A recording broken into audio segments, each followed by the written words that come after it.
Good morning.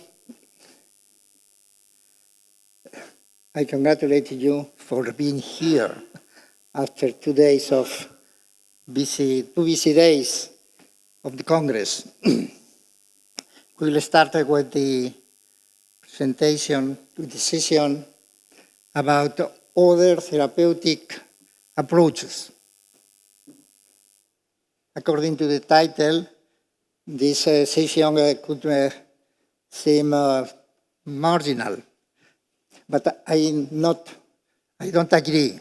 I think that it's important because we'll have the opportunity to deal with new perspectives and projects. And this is something useful in a field where the debate and the controversies are usually focused on the main things or the main approaches, amyloid and tau.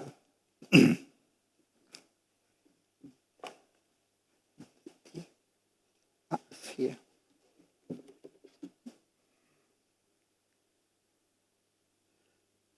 The current therapeutic treatments for Alzheimer's disease, the anticholinergic agents for mild moderate cases, and memantine for more advanced cases, have limited and symptomatic and frequently unpredictable effects. The recently registered anti-amyloid antibodies have perhaps some disease-modifying effect, but this is still limited.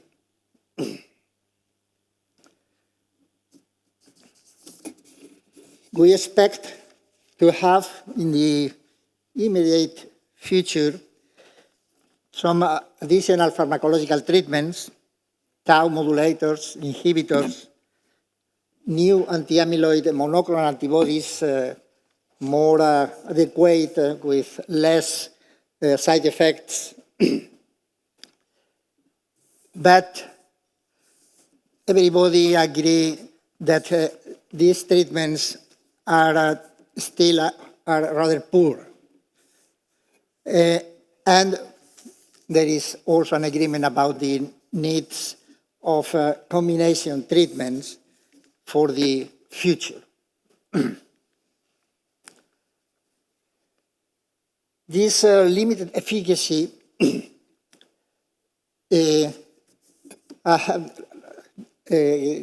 indicates that we have to develop disease-modifying drugs for treating this disease. And in fact, the research and the development in the field is very marked. If you see in this figure produced by the annual report on pharmacological developments and clinical trials by Jeff Cummins, there is a lot of product of compounds or treatments and a lot of mechanisms of action that are addressed in the field.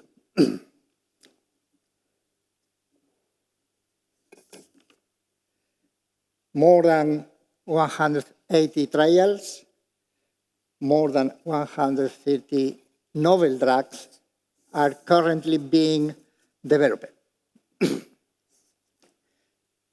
And the majority of them are in phase 2, and majority of them also are intended to be disease-modifying,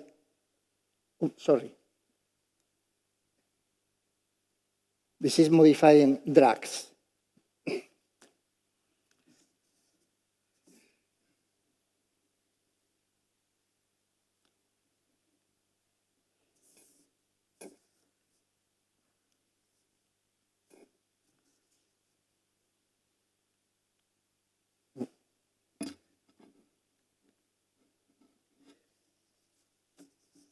we need disease-modifying drugs, but there is a problem. The physiopathology of the disease is rather unknown. And this can be seen in this long list of mechanisms of action that are examined in the current field of research. Neurotransmitter receptors, A-beta-related pathophysiology, neuroinflammation are the mechanisms that are where most of the developments are currently working. In my opinion, this limitation in our knowledge of the physiopathology of the disease is the basic and the radical problem that we have in the field of treatment of Alzheimer's disease. In fact, there are more than 100 physiopathological hypotheses described. But be quiet, I won't review any of them. The dominant, as you know, is the amyloid and tau hypothesis, but it's still debated because the clinical effect of removing amyloid deposits is rather small, and the anti-tau trials are not conclusive yet. So other approaches should be explored, and we will today know a few of them. And they should be explored, I think, at every clinical stage. The tendency to treat or to develop treatments for the early or very early stage of the disease is something reasonable, but I think that it's not mandatory. We should try to treat patients at every stage of the disease. And in fact, as you can see over there, most of the current developments are for patients in mild and moderate dementia.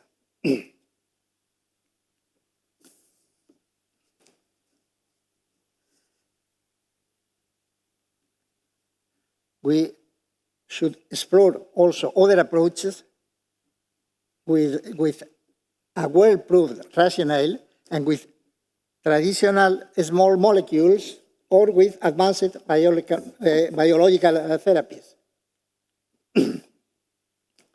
So, just to finish, the importance of other therapeutic approaches is that I think the exam of new hypotheses and therapeutic avenues in clinical trials is the best tool to clarify and validate the physiopathology of Alzheimer's disease and the best way to accomplish our task as clinicians and investigators. Thank you.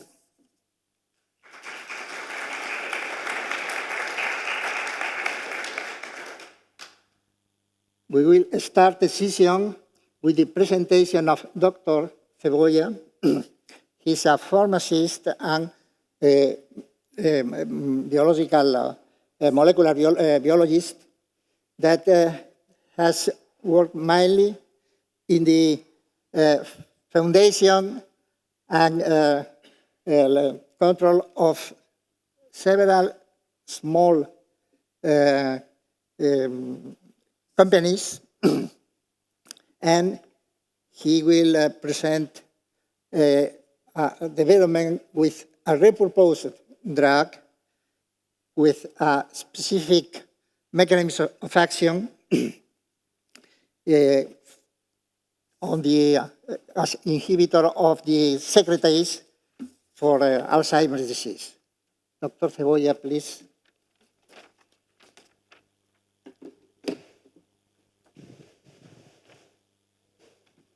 Thank you. Okay.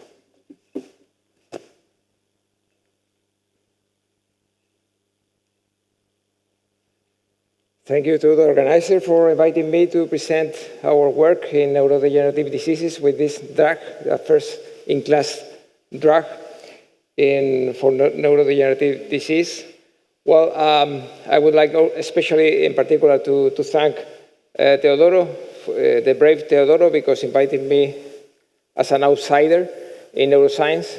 I feel like sometimes an outsider in scientific meetings because of the gap of knowledge, and also outsider in the industry meeting.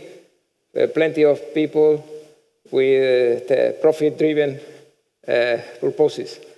So, but both words, they have in common that quantity matters. Numbers rule science and business. And I would like to challenge you with a question about which are the analytes that differ with more strength from the people, young people at 25 to old people at 85. Well, it's not telomeres, and they are not DNA methylation. It's the hydroepiandrosterone sulfate.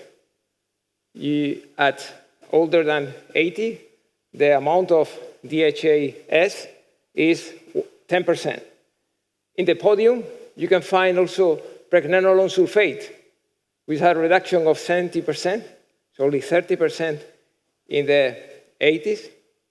And its impact, this decreased impact in neurogenesis, synaptic plasticity, and neuroinflammation regulation in the brain. You can also see other hormones, the growth hormones, and you can see also the only increment is found in inflammatory cytokines because of the systematic inflammation. So, DHAS peak in the 20s and then decrease about 1 to 2% every year. Steroids can be, well, this is the most abundant steroids in the body. Steroid can be in the free form or can be in the sulfated form. Sulfotransferase transforms the free form to the sulfated form, and sulfatase, steroid sulfatase, remove the sulfate to convert to free form that can act mostly as an activator of nuclear receptors. In the case of the sulfated form, you can find different functions. In the systemic, the global purpose of the sulfated form is mostly to become a reservoir of the steroids. But in the brain, it can directly modulate certain functions. So the stability of the free form is much lower than the sulfated form. You will see that it's 24, the half-life is 24 higher for DHAS, and the concentration is 100-fold, 1,000-fold higher than the free form. In pregnenolone, it's similar, 100-fold higher concentration in the brain, and the stability is much higher with the pregnenolone sulfate. So sulfation could stabilize the level of neurosteroids. Cholesterol, you know, the main role of cholesterol in the brain is 25% of the amount of the body, of the full cholesterol amount in the body, is the substrate of the synthesis of all the steroids. You can find directly a free form, and then the sulfotransferase add the sulfate, the group sulfate to the steroid. So that you can find in different parts of the brain the expression of the different enzymes that are involved in the synthesis of steroids. And the three major neurosteroids, they are called neurosteroids because they are mostly synthesized in the brain. They are pregnenolone, dihydroepiandrosterone, and allopregnanolone. Allopregnanolone is one of the list that Teodoro has put in there minutes ago. So now, neurosteroids act at different levels in the brain. It modulates the activation of GABA receptors, for instance.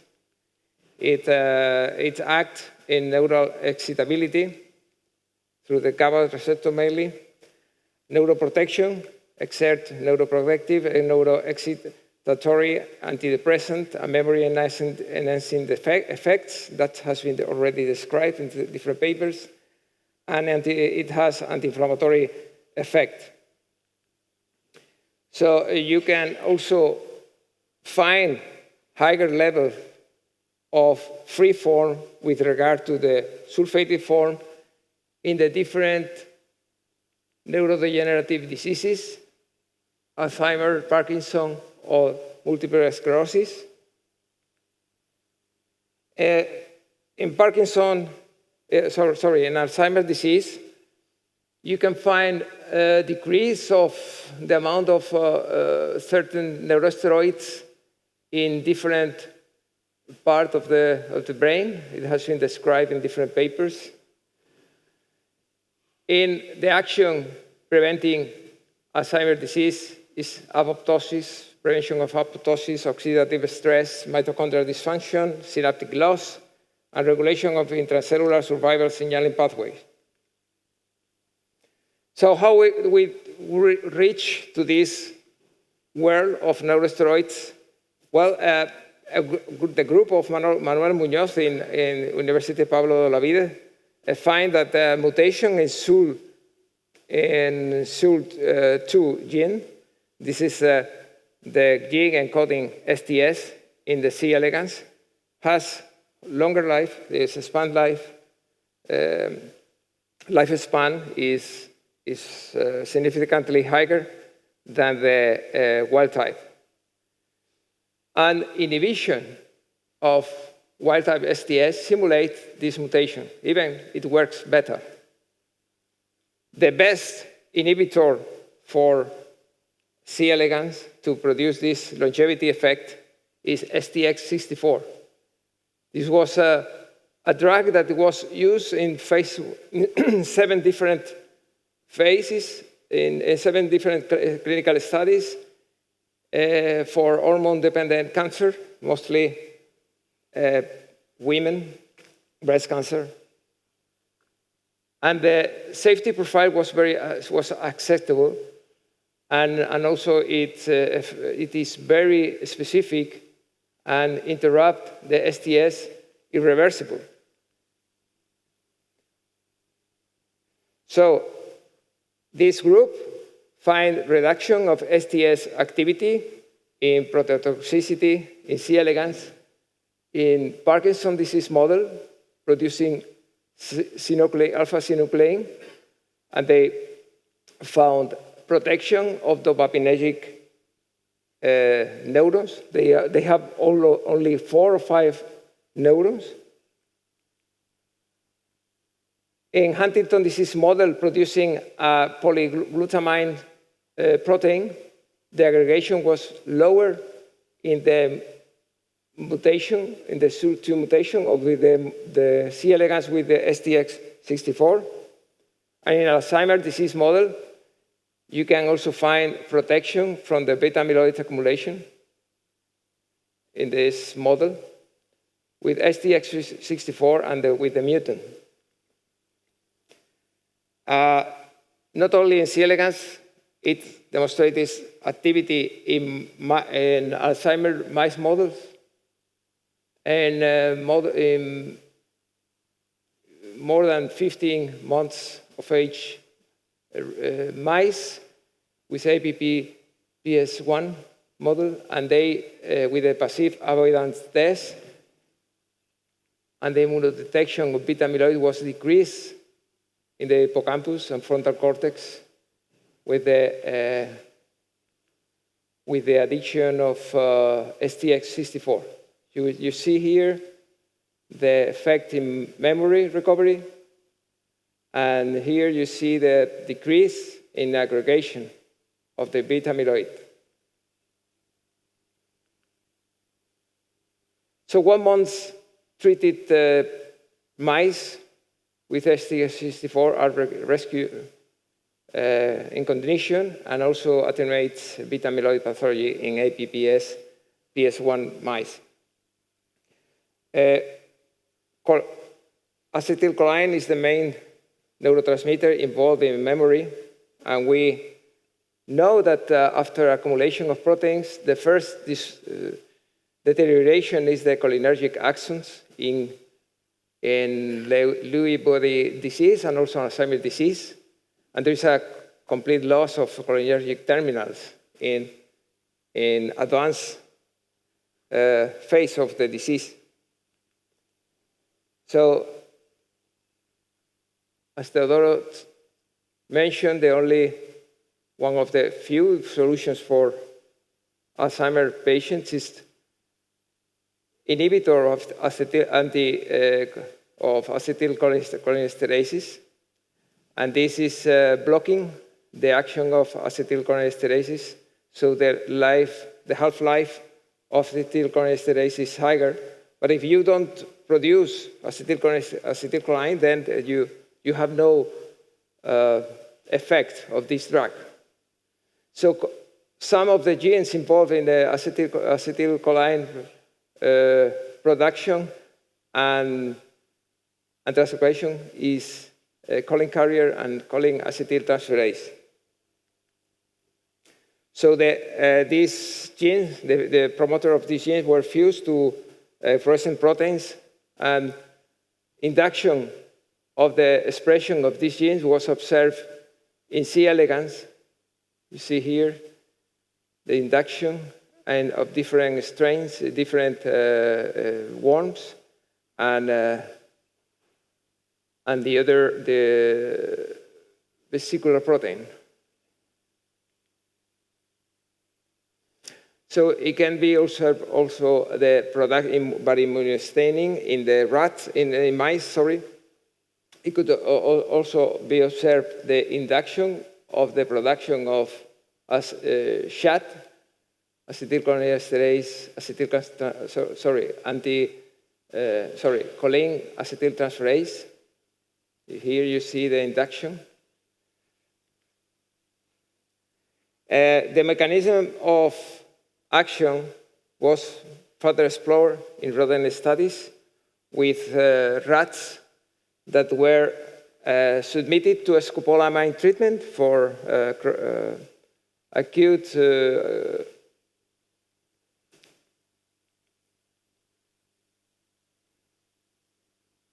scopolamine treatment. You can suppress the memory in this novel object recognition test in rats, sorry. And the recovery with STX64 at 1 milligram or 4 milligrams per kilogram was similar and to donepezil recovery. But as I told you, probably it's a new mechanism of action. So STX64 effectively prevented scopolamine-induced memory deficits at both evaluated doses. So it's a potent drug. And the effect is comparable to donepezil with a different mechanism of action. Presumably, this is modifying because it's involved the synthesis of acetylcholine. So another challenge was to find activity in the brain, and the brain of these rats were analyzed for the inhibition of the STS, of the sulfatase, and it is very effective compared to the other controls. And here you see the inhibition is almost 100% at two different concentrations. So the presence of the drug was also observed in the brain by chromatography. And we also made, well, this is the study in exploration time to find a new object. And you see with the scopolamine, the time of exploration is the same. They forget, the rats forget the previous room where the object was similar and the familiar to compare to the new object. And the recovery, there was a recovery compared to the control in STS-64 rats and donepezil treated rats. But the action involved also the production of pregnenolone sulfate. So in this slide, we observe the concentration of pregnenolone sulfate in the brain of the rats, and the treated rats with STS-64 had higher level of pregnenolone sulfate. So probably this is the mediator of the activity. So the mechanism of action of STS-64 involves the STS inhibition. It can inactivate STS in the brain. There is an accumulation of sulfated steroids with this activity. It changed the expression of cholinergic genes, and probably, presumably, it has effect in other activities as proteophagy or autophagy or other activities that are activated with this accumulation. And so the synthesis is increased, and this leads to neuroprotection and enhanced cognitive function. And it seems that this pathway is important for the longevity in C. elegans. So what we probably achieve is extending the level of sulfated steroids with the time, producing a rejuvenation of the animal. And this has been observed in calorie restriction and physical exercise. They produce sulfotransferase activation and also the sulfation of the steroids. And you know that these are probably the unique interventions that are very effective in the protection of neurodegenerative diseases. So we have two different strategies after having these results, because we can have simulate similar results, well, not so similar, not so good, that's STS-64, but we can have good results with sulfated steroids as testosterone sulfate. We can have certain activity. We may, thanks to the AI, we submitted to the question of why to use, what are the advantages to use direct sulfated steroids in therapy instead of STS inhibition. And well, there are several reasons, but you have a physiological modulation of broad spectrum neurosteroids. We don't know which are the one that is provoking this activity, but this activity is there. If you use direct sulfated steroids, you have different challenges as the oral bioavailability, the metabolism. You have to bet to a single steroid, and there is a poor CNS delivery, and this is the main disadvantages. The potential side effect, the dose is very tricky in steroids. So the conclusion of our study is that steroid sulfation and the sulfation axis regulates hormone and neurosteroid viability. There are age-related changes. This axis is significantly altered during aging and in neurodegenerative diseases. There is a promising modulation by STX-64 of the production of sulfated steroids by inhibiting and it can probably have some positive outcomes in Alzheimer's disease and other neurodegenerative models. And the future translation, we will use ST54 as a promising candidate for the treatment of neurodegenerative conditions, preparing a phase 1B and 2A for Alzheimer's disease, a proof of concept. And this is now starting. We are preparing that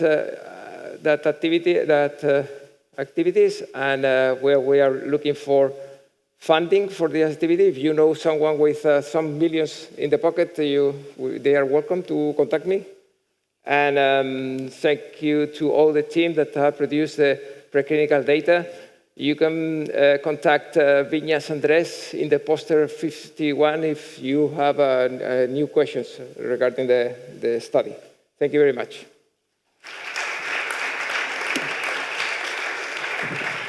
Thank you, Ángel, for this interesting presentation, for keeping time. Now we move to the second speaker, José María Frade.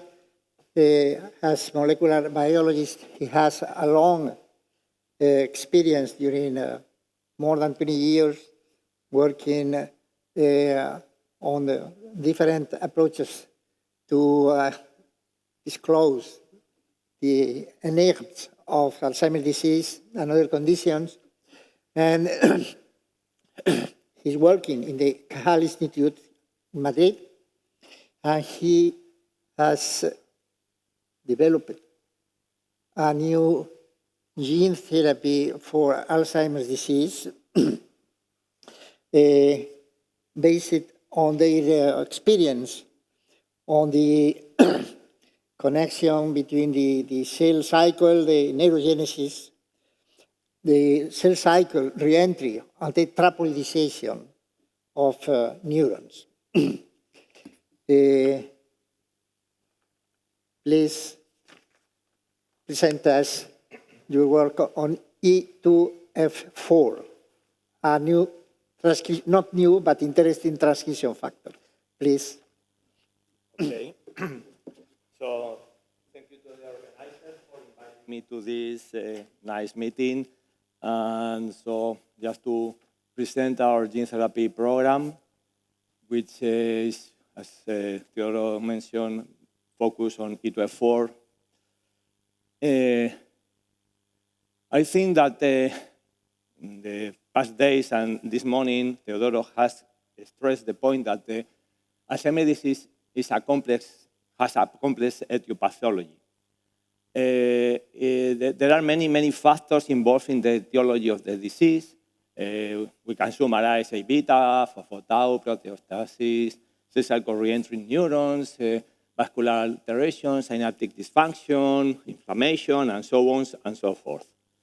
During the last decades,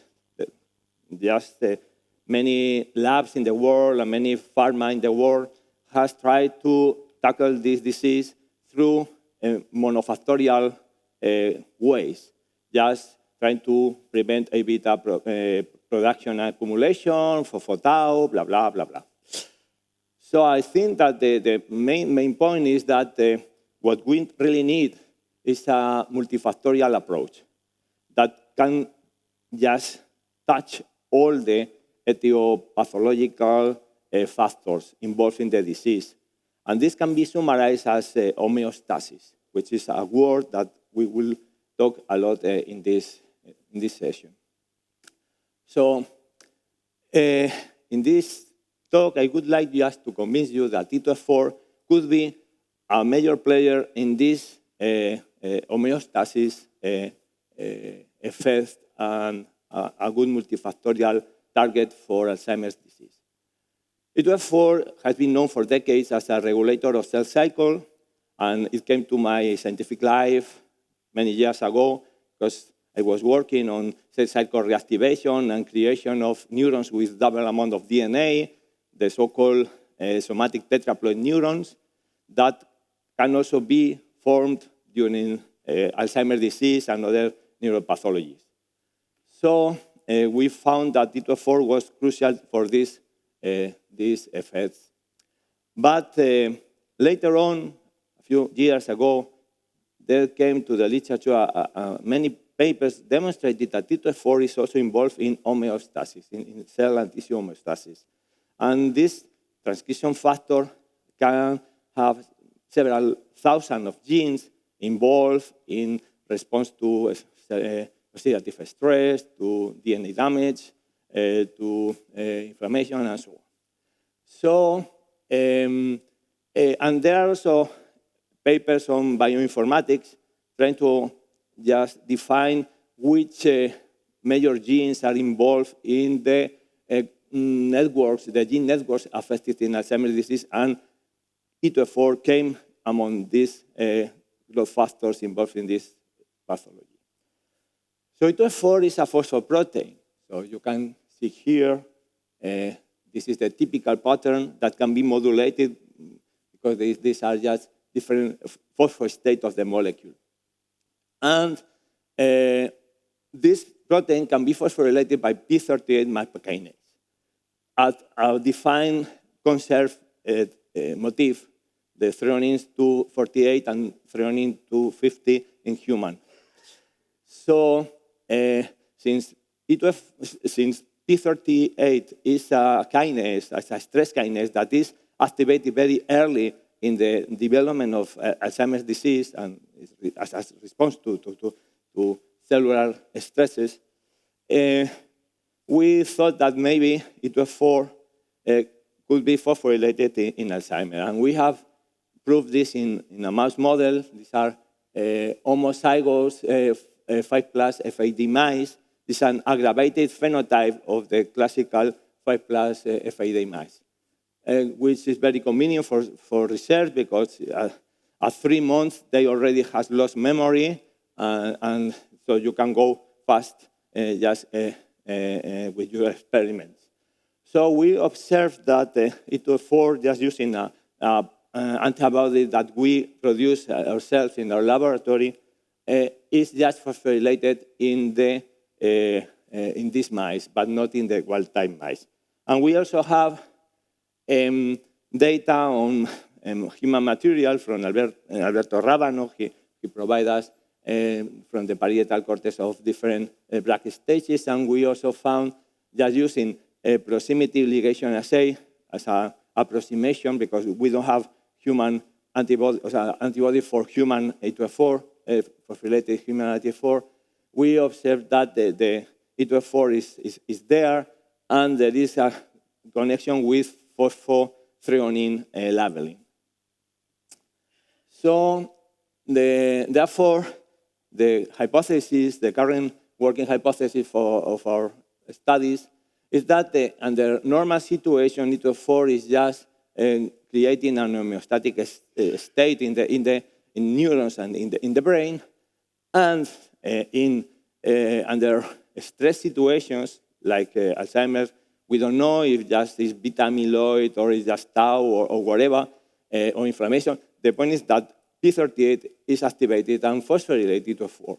And then T2F4 has an altered homeostatic function and cannot control the homeostasis in the system. So therefore, all these neuropathological states are developed in the brain. And if we express a modified form of T2F4 that we call T2F4-DN, dominant negative form, that has mutated the threonines that become phosphorylated by P38, the idea is that this molecule could recover the neuronal function. This was a patent from my laboratory that has been licensed by a spin-off from my laboratory as well, called tetraneuron. Tetraneuron is because we started with tetraploid neurons just at the initial hypothesis, but now we have expanded the hypothesis to homeostasis. So due to this ample mechanism of action, we believe that this therapy could be also valid for other neurodegenerative diseases. And actually, we have already data, just in collaboration with Ana García Osta in the CIMA in Navarra, that it also works in Parkinson. And we have also data on aging that also reduce the effects of aging in these mice. So using prototype-based adeno-associated viruses that are able to cross the blood-brain barrier, the PHPV, the PHEB, and the AS, and this genome that has the E2F4DN or a form with MIG tag just to visualize where the protein is there, under the control of the human synapsin-1 promoter, we can express this protein in neurons, as you can see here. So we just ingest in the tail vein, and we can observe a huge distribution through neurons in both cortex and hippocampus. And interestingly, it seems that the E2F4 is not only located in the nucleus, but also in the cell soma. And this is logical because this protein, although it is a transcription factor, it has a nuclear export signal. So the normal situation is that the protein is just in the cytoplasm, and only when it just binds to a co-factor, it goes to the nucleus. And this is nicely observed in vitro. We have demonstrated that it is located in the axons, just using the sankirin G as an axonal marker, and also in the dendrites, and indeed also in the dendritic spines. And this makes sense because E2F1, which is another member of the family, has been also described to be in the synapse.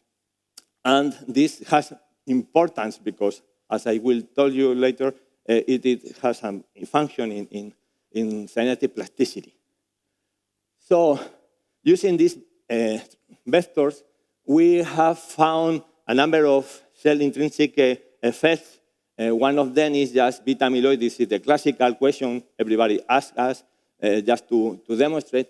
So we have shown that there is a decrease of production of beta amyloid and also a decrease of accumulation in the brain of these mice, the homozygous 5+ FAD mice. We also demonstrated that there is a reduction of tetraploid neurons, these neurons that reactivate the cell cycle and become bigger and with double amount of DNA. But the recent papers have shown that neurons that reactivate the cell cycle are senescent, because senescence in a proliferative cell is just a lot of rounds of proliferation, telomere, and so on.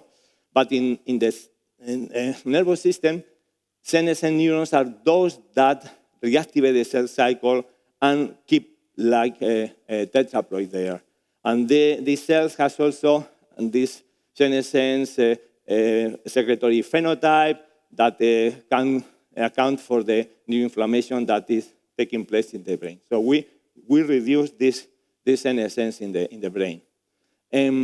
Importantly, we also look at the LTP. LTP, the long-term potentiation, is a crucial synaptic plasticity necessary for memory. This is the molecular basis of memory. So we can prevent the loss of LTP just in mice that has still, so at 6 weeks, they still have LTP. So if we just treat these mice at 6 weeks and look at 6 months in hippocampal slices, we can see that we maintain the LTP. But what is really striking is that when we treat mice at 13 weeks, when the LTP is lost, we can recover the LTP in mice at 6 months. So therefore, we think, and we propose that this therapy could be curative and could be applied to people with dementia. We also look at the neuronal death. This aggravated phenotype of the mice is really has a very a very dramatic reduction of neurons in CA1, which is crucial also for memory formation. These are data from stereometry. And we could prevent this death when we treat it at 6 or 30 weeks, when they have already lost the memory. And this is also the volume is also prevented. The reduction of volume is also prevented. So therefore, if we can prevent the loss of LTP and even recover it, we just look at the typical behavioral test. This is the novel object location test, which is based in the displacement. So they have to be trained with 2 objects, and one of them is displaced just with a visual reference. So this is a hippocampal-based test. And as expected, we observed that at 6 weeks, mice had memory, but at 13 weeks, just as expected, because the LTP is lost, they also have lost the memory. So if we just treat mice at 6 weeks, we can recover the memory, but as expected, when we treat it at 3 months, they can also recover memory. So meaning that the treatment is curative. And this is another test, just a contextual fair condition, and we could also recover memory using this test. We also look at the adult neurogenesis in the subventricular zone, and now we are looking in the hippocampus as well. In the subventricular zone, as you may know, there is a production of neurons that goes to the olfactory bulb. So they are involved in olfactory function. And this is something that is lost very early in Alzheimer's disease. So we look at the markers of stem cells, neural stem cells in the subventricular zone, and there is a decrease, and also says that FRESK67, so meaning that they are stem cells in proliferation, and the treatment at 3 months could also recover the production of new stem cells and also neuroblasts. So just with the double curtain as is a marker of neuroblasts, so there is a decrease that can be also increased with our treatment. So in order to understand why, because remember, we are expressing this molecule in neurons, and we observe something outside of the neuron.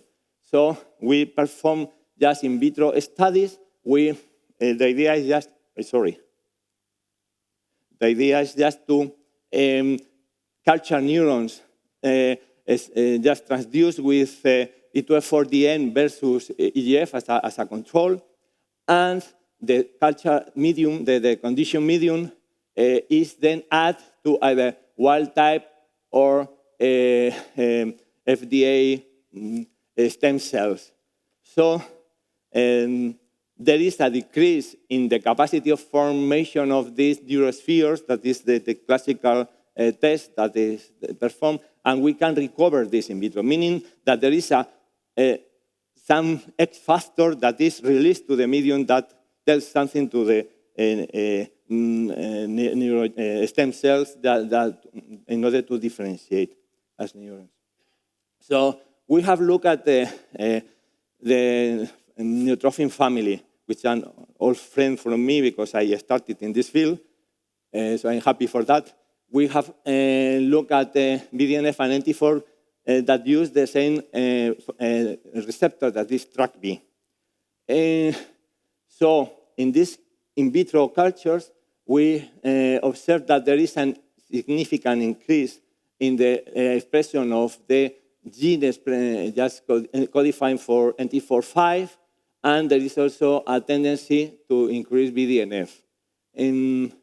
So when you look in our cultures with the condition medium, we observe that this decrease in the receptor is just increased when we co-culture with condition medium from E2F4DN neurons. And if we just block TrkB signaling using a TrkE receptor body, we can just prevent this effect, meaning that likely NTM45 is involved in this signaling. We also have data in vivo. In the cerebral cortex, the treatment induces the expression of NT45, but not BDNF. And in the subventricular zone, there is an increase in the TrkB receptor. So we think that the axons that are known to innervate the neurogenic niche, they can release NT45 there in order just to produce new neurogenesis. We also look at neuroinflammation. We observed that the expression of this molecule reduces the area of IBA1, which is a marker of microgliosis, and GFP, that is a marker of astrogliosis. And the mechanism is similar to the one that I described earlier, because when we perform just cultures of macroglial cultures in presence of this culture medium, there is a reduction in the area of the microglia. So we think that there is a X factor as well, and we are looking for the neurotrophin capacity to perform this effect. So we have a proof of concept with prototype vectors, and how can translate it to the humans. So obviously, we cannot use this prototype vector because they cannot cross the blood-brain barrier in even primates. So then we decide to use an intrathecal administration to the CSF through the cisterna magna. So I was a little bit skeptic at the beginning because I thought, okay, this is just a kind of passive diffusion, and maybe we cannot reach sufficient number of neurons because of this. But the point is that we just performs a preliminary experiment just using one of these prototype vectors, and we observe a really nice biodistribution in the brain.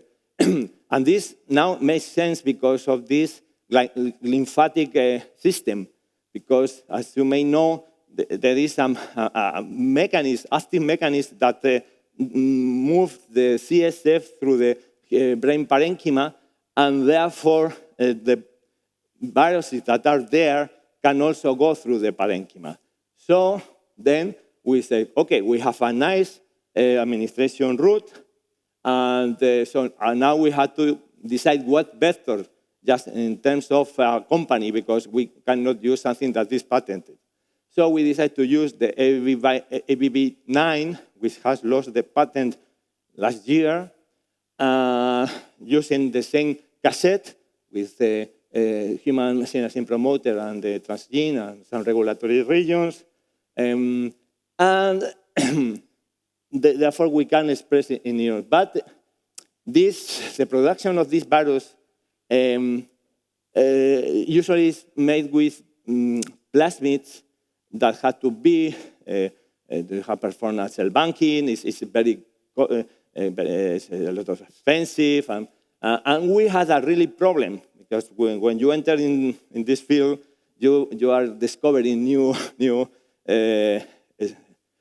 barriers to the development. So we observed that one of the ITRs that are regions necessary to generate the viruses was unstable.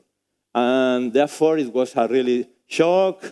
So at the end, we decided to use a new technology that is independent of plasmids.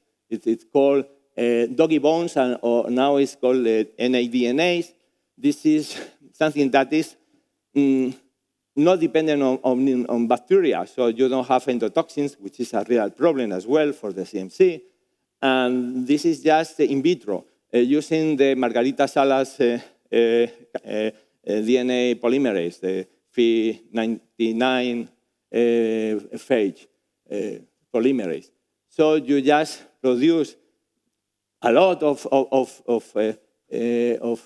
DNA ready to be used for transformation, and very low cost, rapid, and convenient. And so this new technology is working very nice, and we are using it.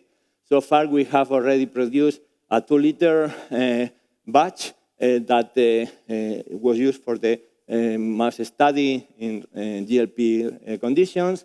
We also replicated with 5 liters just to be sure that we can replicate all the features of the vector.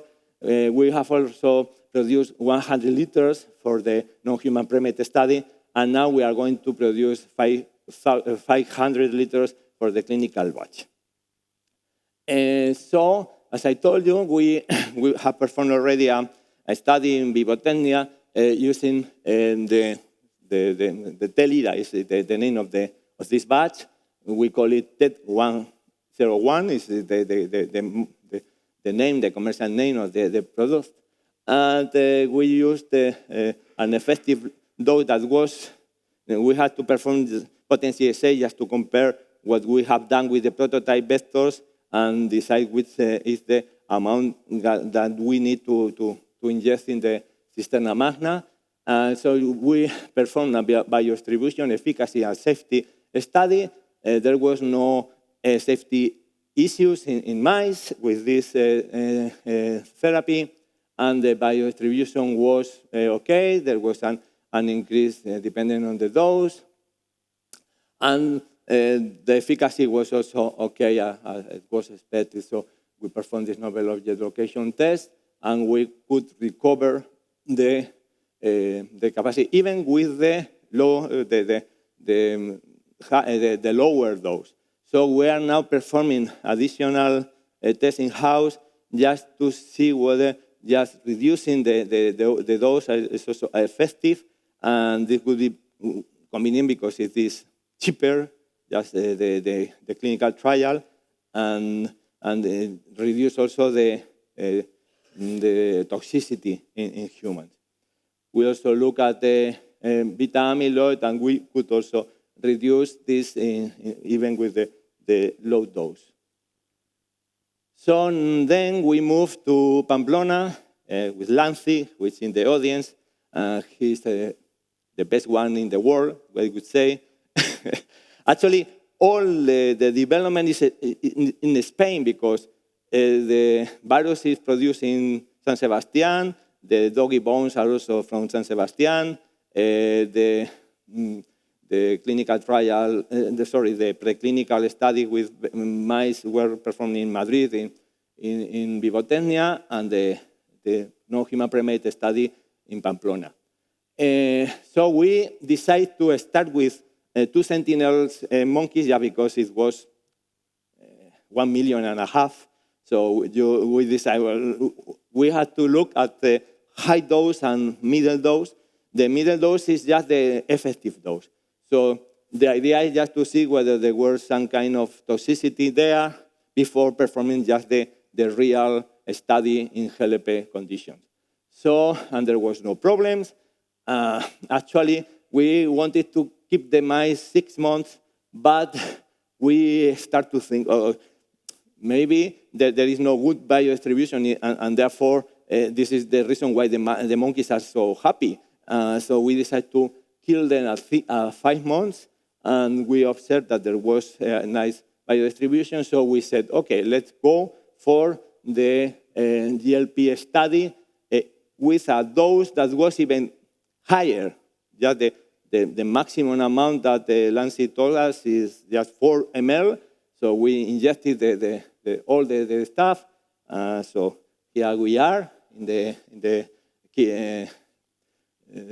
surgery room from the CIMA. So this has been already completed. There is no toxicity. We have this is just preliminary. So these are the first data we received from the company that is just performing just qPCRs. And this is not the final analysis, but I just put all together. And the good thing is that there is a nice distribution because there are similar levels in prefrontal, parietal, temporal, and occipital cortex. So meaning that because this was something that worries me, if you are just ingesting just on the back of your skull, you have to just get biodistribution in the frontal cortex as well. And this seems to be the case also in the hippocampus, cerebellum.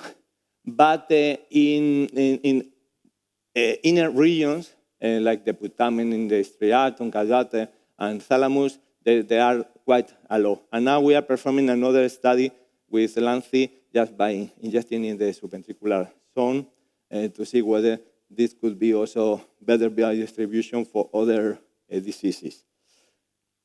We also have data with human neurons. So we have access to iPS cells, and Carlos Vicario at the Cajal Institute, just he's expert, and he has a protocol for differentiation of hippocampal neurons. So we just express in these neurons just EGFP or our construct. And the good point is that there are no alterations in the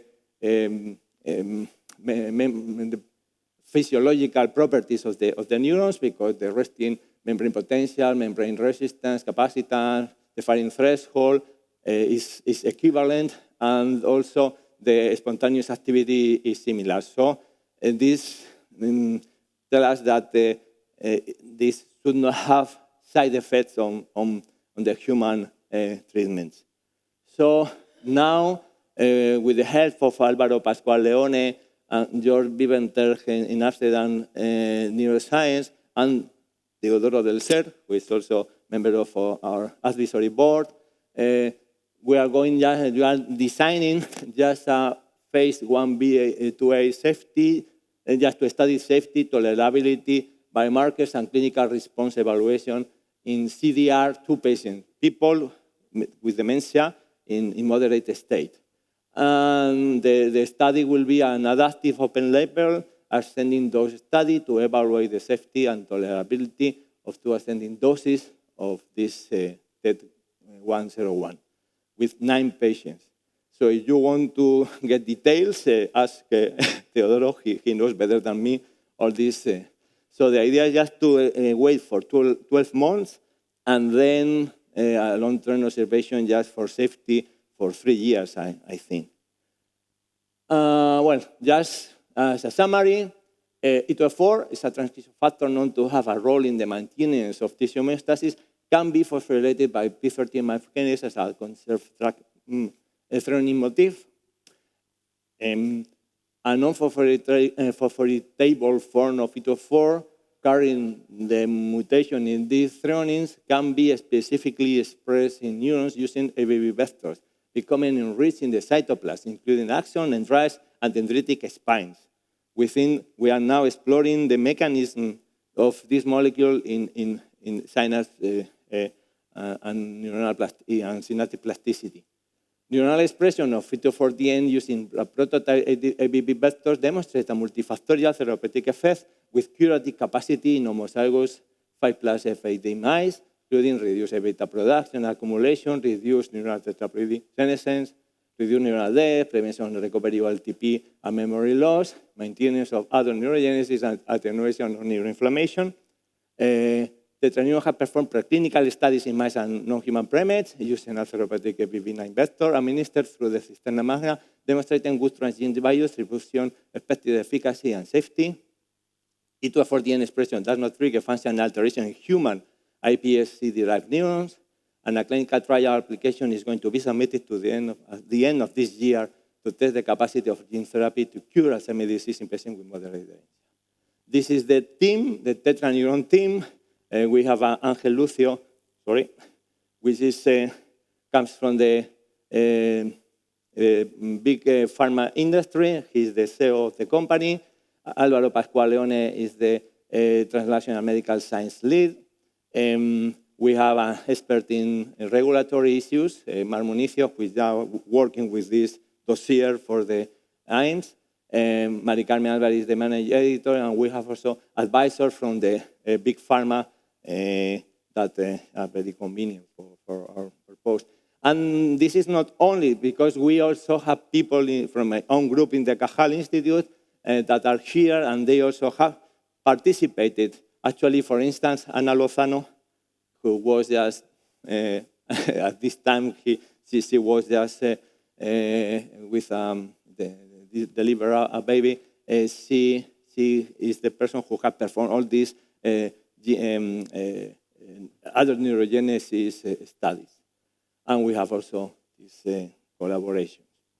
And that's all. Thank you for your attention.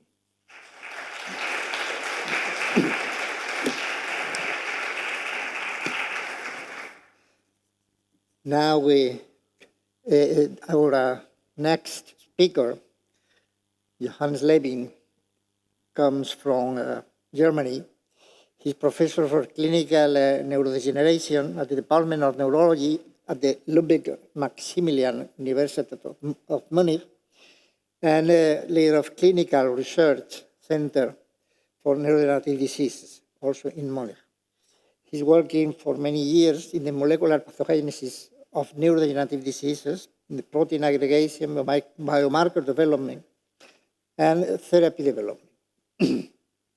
And he is focused on synuclein copathology in genetic forms of Alzheimer's disease and on the development of novel diagnostic. And briefly, we'll mention some work on therapy. Please, Johannes. Thank you very much for the kind introduction, and thank you to the organizers for inviting me and for organizing this fantastic meeting. I have to confess, I really like these meetings where everyone is one room, because these are the meetings I usually learn the most, and that was definitely the case here again, especially also yesterday's session were just fantastic. So thank you for giving me the opportunity to be here. My disclosure is that besides of my academic affiliation, I'm the chief medical officer of a small company called Modag, and I will present a little bit of the work we are doing there as well. That's why I'm mentioning it. If I summarize kind of what I'm doing in my entire work life, is I try to say I'm a clinical aggregatologist. So I'm interested in everything that aggregates, and I'm deeply convinced, and I hope to convince you as well, that the protein aggregation process is at the core of virtually all frequent neurodegenerative diseases, and that they have many things in common, and that we have made major advances. Raquel mentioned that yesterday through the immunotherapies, but there is still so much to learn that of course it's an exciting time to be part of this.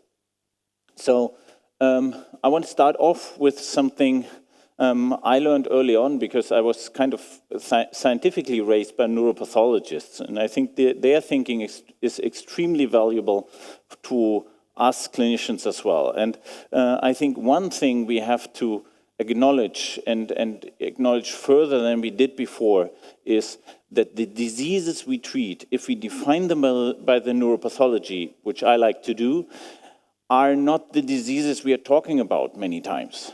So this is a very important work from the Philadelphia group. This is a fantastic neuropathology group, and what they just did, they have a big brain bank, and they went to their brain bank and they stained the brains they have for 10 different aggregation pathologies. And then they looked what they found. And in a nutshell, what they found is that for example, they did it for many diseases, but for example, for Alzheimer's disease, if you had a clinical Alzheimer's presentation, it is not normal just to have A, beta, and tau. The normal is to have a vast mix of majority, and you see it here. About half of the cases had more than 5 aggregation pathologies, and they found up to 8 of the 10 in one single brain, and that is the normal. So it's not normal to talk about Alzheimer's disease as an A-beta tau disease. It's normal to acknowledge the big variability of aggregation. And the same is true, of course, for Parkinson's brain and all the other diseases as well. We tried to find a single Parkinson's brain in the Munich Brain Bank that has more than 2,000 brains that only had Lewy bodies. At the end, we found one, but it's almost impossible. Virtually all Parkinson's people that come at the end stage of the disease to autopsy have A beta at least, and many other pathologies. So the normal is the diversity. And that is something we have to acknowledge and take into the context of the immense advances we had in therapy development. It's amazing that A beta targeting drugs work, in my opinion. And they do fantastically, I think. So how do we address this mess? And I think we have to focus that we have disease models that are model diseases in humans. And I like to work with autosomal dominant Alzheimer's disease, where I lead the DIAN site in Munich. And I was kind of blown away 10 years ago by a presentation of Nigel Cairns, who's the neuropathology at Washington University in St. Louis, who told us that 50% of these individuals that have a clear genetic A beta trigger, they have either mutations in the APP gene, they have a triplication of the APP gene, or they have mutations in president 1 or 2. Everything that leads to an overproduction of sticky A beta, 50% of these cases have Lewy bodies. What do these Lewy bodies do in their brains? Especially in individuals that die very early, that die in their 50s typically. The mean age of onset is in the early 40s. So this is extremely interesting, I think, and kind of a model as well to understand what kind of role these pathologies play in the diseases. And then we went and looked into the big databases there are. Juan Forte yesterday mentioned the NAC database, which is a resource that I like to use as well. And we went through and looked for brains with an autopsy and some basic clinical information on the cases. And we found the largest collection of individuals with autosomal dominant Alzheimer's disease that came to autopsy, and could confirm Nigel's finding that he had in a smaller finding that even little more than 50% of these cases have Lewy bodies when they come to autopsy. And the same is true, of course, also for sporadic AD. It's a little less than 50%, but about the same ballpark. And then we looked at what happens to basic clinical information. We didn't have more because it was a very heterogeneous sample. And what I thought was very interesting is that at first glance, you would think if you add one pathology to another pathology, that has to be bad. But in fact, it turned out it wasn't that bad. So in autosomal dominant Alzheimer's disease, if we just looked at survival of the individuals that came to autopsy, the ones with Lewy bodies did better than the ones without. And if you look at the clinical presentation, there was nothing like features from Lewy body dementia that we know. It was actually the case that they had a very normal Alzheimer's disease with more amnestic presentations than the others. So that was also very interesting. But this is nicely explained not only by the mess we have in the kinds of pathology, but also by their distribution. Usually in these cases, and I will touch on it, you have a different distribution than you find in Parkinson's disease. And of course, the distribution of the pathology in the brain is the thing that later gives you your symptoms.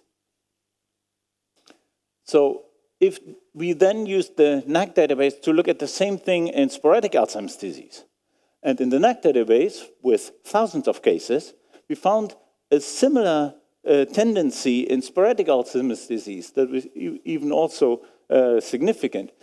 Also in sporadic Alzheimer's disease, if people come to autopsy with Lewy bodies, they have lived longer before. So a key question is, do they live longer and then eventually develop Lewy bodies? Or are the Lewy bodies by some way causative of them living longer? And we looked at many other things, just the distribution part. There are different distributions in the brain of the Lewy body, typical for Alzheimer's disease. And usually you have two kinds. A focal part, which mainly takes place in the amygdala, a little bit in the brainstem, and you have the widespread part. And I will touch on this later on. What we saw is that this increase in longevity was mainly carried along by the focal part, not by the widespread. And I didn't fully understand that so far, but if someone has an idea, that's one thing. But this was very consistent, again, in genetic and in sporadic AD. So, back to the question, what comes first, the Lewy bodies or the longevity? We worked on this with Carlos Cruchaga, who is working at Washington University and just a brilliant mind of analyzing big data sets. And he helped us to get some polygenic risk scores and some other genetic information. So first, ApoE. ApoE, it turned out, is a risk factor for having Lewy bodies if you have an autosomal dominant or sporadic Alzheimer's background. And I think this is not new. This has been known, at least for the sporadic Alzheimer's disease, that individuals with ApoE have a tendency to develop more other pathologies, which is interesting by itself. In autosomal dominant, there was even a stronger effect. And then Carlos helped us to calculate a polygenic Parkinson's risk score for individuals with Alzheimer's disease. And it turned out that the polygenic Parkinson's risk score was especially significant because of the higher numbers for the sporadic AD, higher in the ones with Lewy body. So you have a high Parkinson's risk score, you develop Alzheimer's disease, you're more likely to have Lewy bodies. And altogether, these two genetic factors, I think, are a hint towards the story that the Lewy bodies come first. So there is a genetic predisposition that gives you a propensity to develop Lewy body, and that might cause you to live longer, which is strange, isn't it? But it's not that strange, because, and we'll come to that in a minute. And then there's something that was also interesting, and that means that ApoE gives you a tendency overall to develop more Lewy bodies, while the polygenic risk score gives you especially a tendency to get this widespread pathology, which is rarer than the focal one. So there also seems to be some genetic effects on what a kind of distribution of Lewy bodies you develop. So now the thing, why is that odd or not? There is a 10-year-old paper by Christian Haas and Melanie Meyer-Luhmann that did a very simple experiment in mice. They caused the 5X FAD model that we have mentioned many times with a Parkinson's model they developed.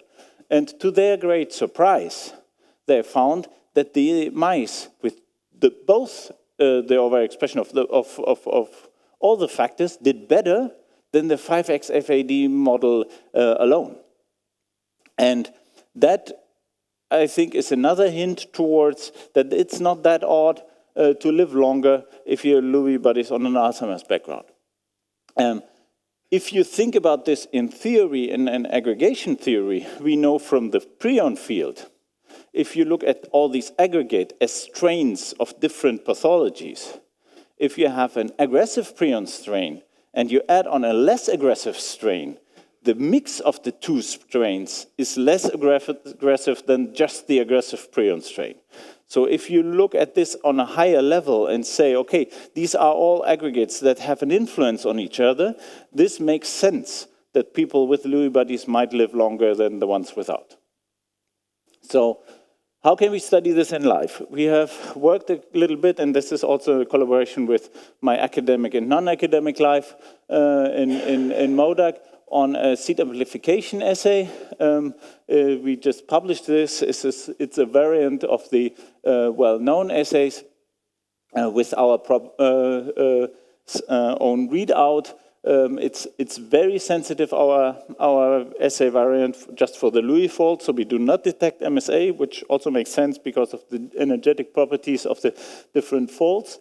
And in a nutshell, as I said, it's very, very specific just for the Lewy strand. a strain of synucleinopathies, which is the one we also find in the Alzheimer's context. So it's very strange to see MSA-type aggregates in an Alzheimer's brain. Usually they have Lewy-type aggregates.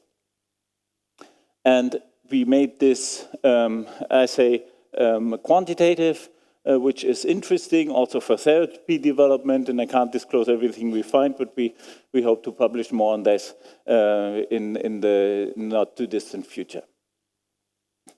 And if we go into this quantitative part, we also find interesting features that the quantitative SAA tells us something about the clinical parameters of Parkinson's population, for example. So back to the Alzheimer's context. When we started the work with SAA, we worked with Piero Pacchi, who is a good friend from neuropathology in Munich. He has worked with us already more than 20 years ago, and he has mastered, as I think, the first in Europe really to do the synuclein SAA in a very reliable way, and he was instrumental to helping us getting our version of the assay up and running. And so what Piero and I did together is we looked at autosomal dominant Alzheimer's samples. And first we found that we didn't find a single positive test in CSF of individuals that didn't carry an Alzheimer's mutation or that were asymptomatic. So we concluded that might be a late event, but this is a shaky conclusion, I'll come to that. And then we got just very little positivity in individuals with clinical Alzheimer's disease. In one case for Munich, we had 4 consecutive samples, and we found all of them positive, which I think is a good sign towards the assay, but overall, the sensitivity for the aggregates is quite low. And then we got a real treasure from WashU in St. Louis, and they gave us CSF of individuals that later had come to autopsy and where we would know the neuropathology of these individuals. And what we found is that we could detect only 1 case positive that came to autopsy. You see it here by the crosses. And many others that were in fact a little bit positive, we didn't detect it. And then it turned out that this one was the case with the closest interval from CSF taken to death, and, I think more importantly, the only one with a widespread Lewy body pathology. So it might be the case that while this assay is very sensitive to Parkinson's pathology in a Parkinson's clinical context, to the Lewy body pathology in an Alzheimer's context might be less sensitive, at least for the focal ones, and might only pick up the widely distributed ones. And then we worked together with Juan Fortea, who helped me quite a bit to set up a Down syndrome cohort in Munich, which is kind of my clinical hobby because it's a very special population, and I just started this because of this aggregation idea of mine, but of course if you work with individuals with Down syndrome, it catches you and then it does something and it becomes much more interesting. But we were also interested in this synuclein story, and there's a very old paper by John Trojanowski who had found the same thing in Down syndrome, like Nigel Cairns in the autosomal dominant. So it's the same. It's about 50% of the individuals with this very clear A-beta trigger come to autopsy and have Lewy bodies. And with the team of São Paulo, they gave us a real treasure. They gave us the CSF collection. We were able to measure their cohort, and we found something that is very odd and amazing at the same time. We found a positive seeding activity across the lifespan, basically, of the individuals with Down syndrome, and especially in an age range where you would not expect them to have a better positivity in their brain, at least not by the general techniques. So that is very, very odd, and we didn't fully understand this. It seems that some indicators hint towards it might be more aggressive in these individuals, but still, it's an interesting and not fully understood finding. We have to work more on this. But again, in Down syndrome, we had autopsy samples, and again, we found the same thing. The only case in the autopsy samples that had a widespread pathology was the only one we found positive in these samples. So I think it's not a bad assay. We still have to understand that further what we find, but the feeling that there's a general aggregation-prone atmosphere in this brain is what sticks to me as a take-home message. And that is something that we also have in the other publication on the SAA. We looked at brain homogenates. And in brain homogenates, this assay gets very messy because it's almost impossible to get your controls down because there are so many particles that trigger aggregation in the samples. But we found something very striking. We looked at brain regions where we knew there were Lewy bodies in, and of course in Parkinson's disease we found an early signal. We looked also at brain regions where we knew there were no Lewy bodies visible, like the cerebellum, where you wouldn't expect them, but we even checked it. We looked at this one slice, and we then homogenized the slice directly after the one we had under light microscopy with immunohistochemistry, so aggregate-free, and we found aggregation, the seeding activity. So this seeding activity seems to sit in the brain in regions where it doesn't lead to the formation of big aggregates that we can dissect, but something is going on there. So aggregation is very important even if you can't see it. And that makes it a good target for therapy development. And that is something that I've been following the lead of Armin Giese, who was my thesis supervisor more than 25 years ago, and we have been working together for this, quarter of a century now to develop something, also with colleagues from Göttingen that Tiago knows very well, to block these aggregation effects. And we used a technology that is fluorescence correlation spectroscopy. That was the main technology I used for my PhD thesis, where you can make aggregation processes visible, and then you can look for compounds that would block these aggregation processes. And after a long story and development and screen, we came up with this compound, which in the literature is known as ANLE 138B. ANLE is just Andrzej Leonov, a chemist we are working with for many years. So this is his lab tag for the name. And now we got a new name by the WHO, who is called it emrusolmin. And emrusolmin is a compound that is the first described structure-dependent alpha-synuclein oligomer inhibitor. That's what SOLMIN stands for. And the WHO is very reluctant in giving new stems for just new compound or drug classes. And we were able to get this assigned as the first drug of this drug class. And so emrusolmin, or ANLE, is, as you can see, a small molecule compound. It's orally bioavailable. It penetrates very nicely into the brain, mainly because it's quite hydrophobic, which makes a big headache at CMC and formulation development, but is great for its biological property, and it directly interacts with the aggregate species. And in its development, I started off with the FCS assay. That was the first experiment I ever did in a synuclein mouse model with this with this compound. You can see that it leads to the in placebo. You see lots of synuclein aggregates, which are not present upon treatment when you take out the mice, and it seems to have an extremely strong effect, especially on the oligomeric fraction of these aggregation processes. And then it had many clinical effects. Most importantly, it also has an effect if the disease already has started. So if a neurologist can detect movement disorders in a mouse, and then from there we set out to work with many leading scientists in the world. This is one work we did together with the Innsbruck group on an MSA mouse model, where you can show that also some things that we think are downstream, like inflammation, are influenced by this aggregation inhibitor. And This is a work with Maria Grazia Spilantini, who has developed a fantastic mouse model that allowed us to get a very good feeling about the quantitative aspects of drug development. So how much drug do we need to have a full rescue in her mouse model, which we then later used to design human experiments. And you can see that here.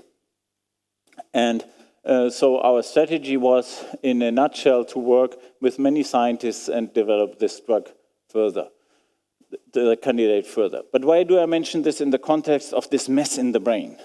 This is a compound that works a little bit in the terms of interaction like thioflavin T or Congo Red. These compounds interact with many, many different aggregates.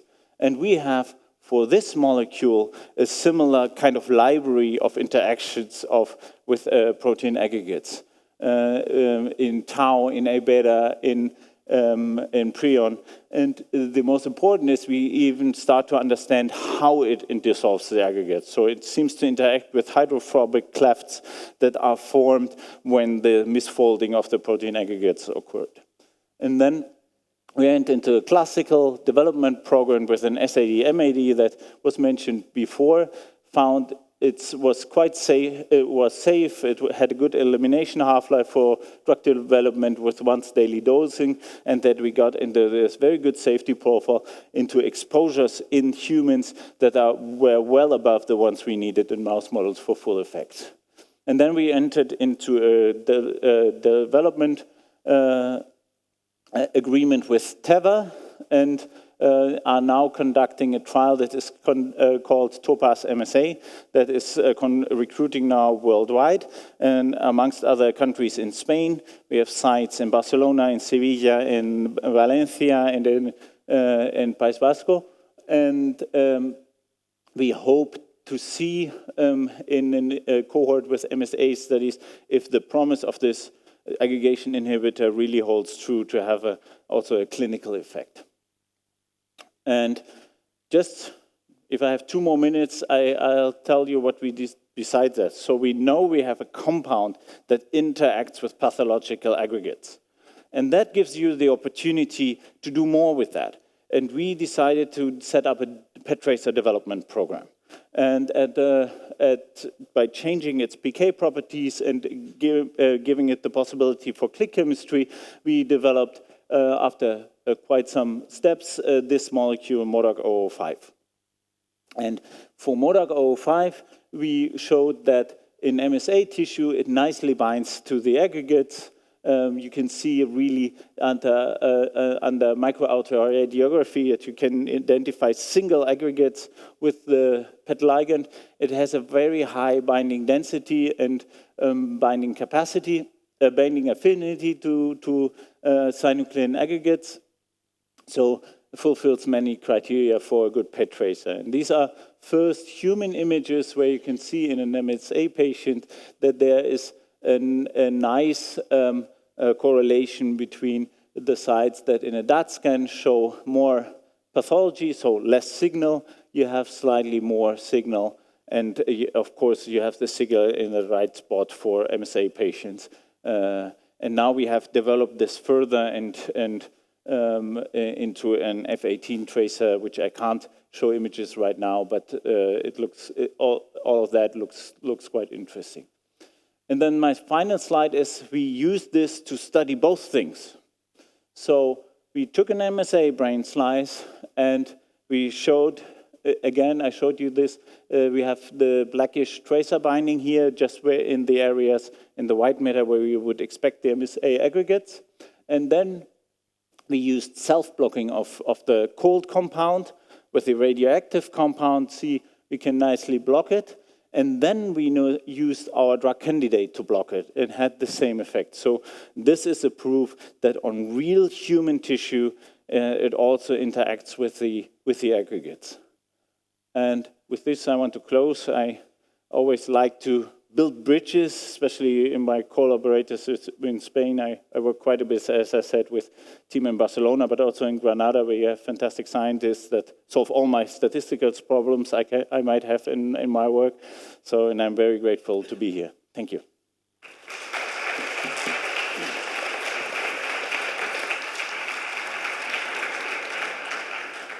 Next and last speaker is Tiago Outeiro from the University of Porto, that has worked in different places and now is working as director of the Department of Experimental Neurodegeneration at the University Medical Center of Göttingen.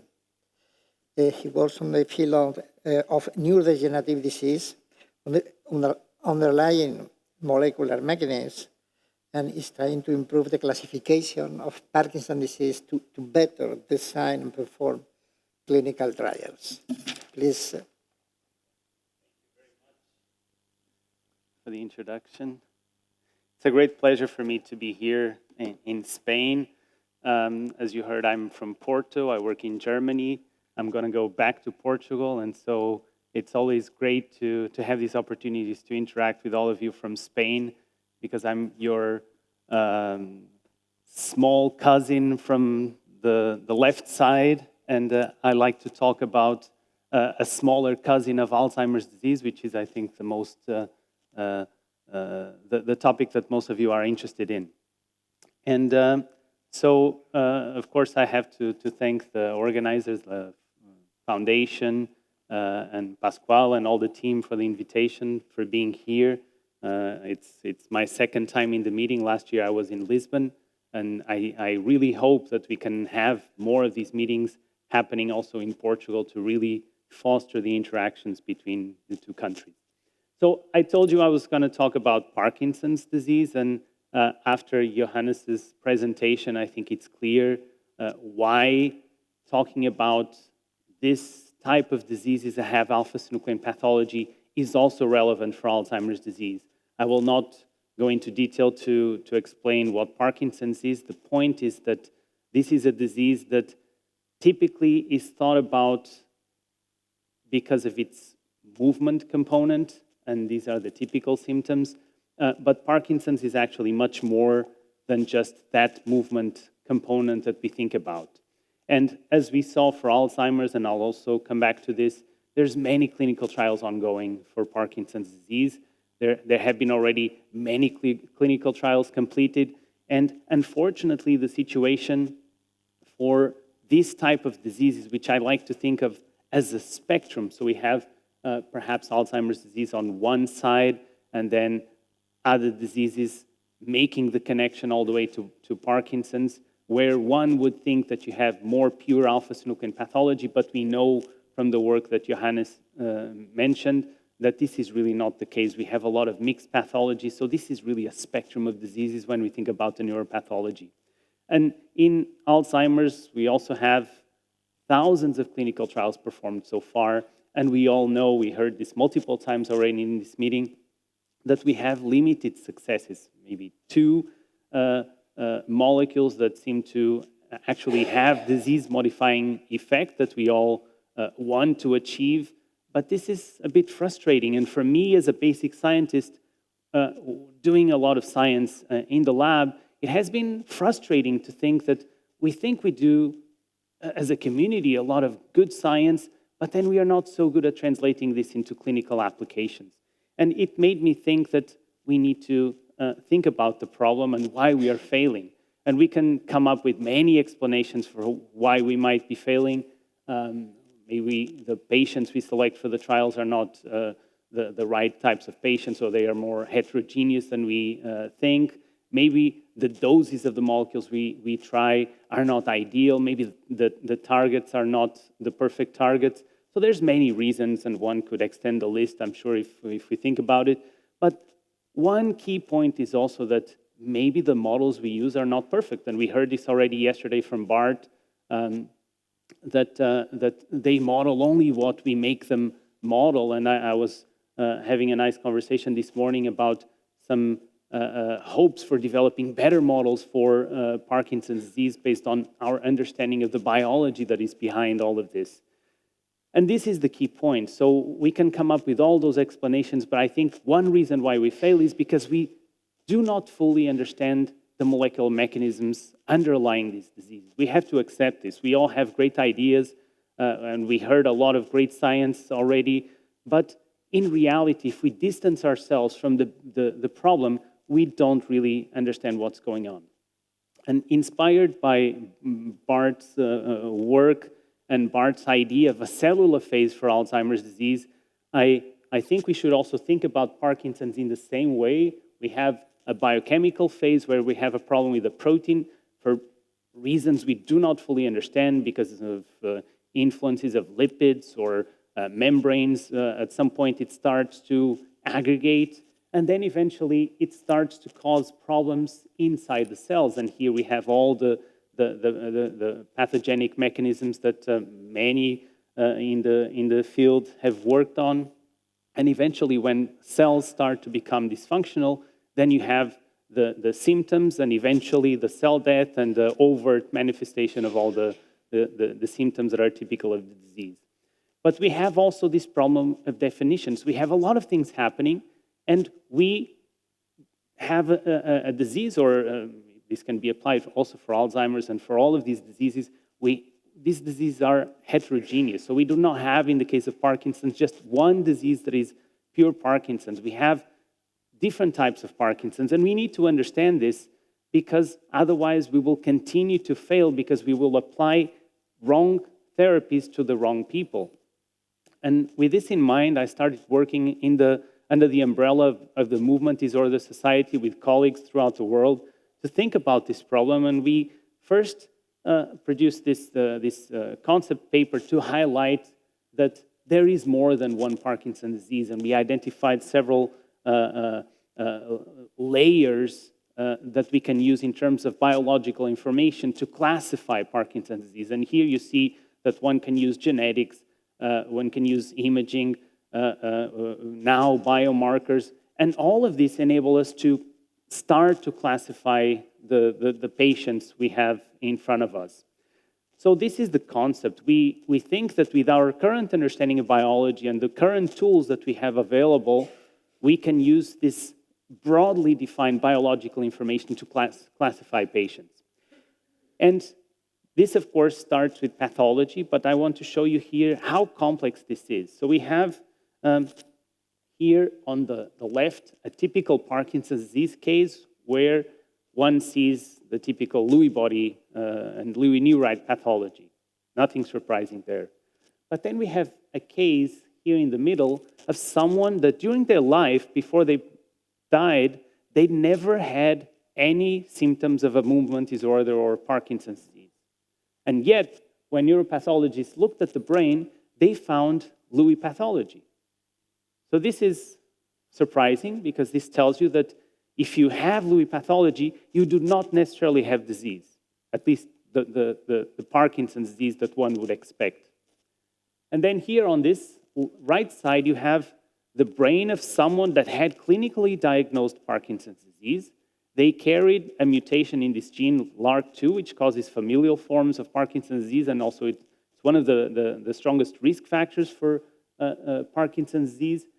But yet, when neuropathologists looked at the brain, they found no Lewy body pathology.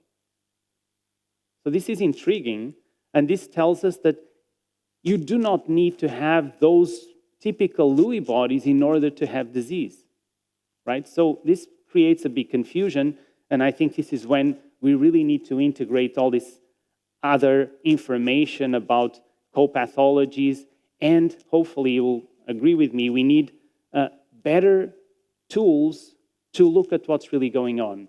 And now we have the SAAs, and new versions are being developed, as we heard by Johannes.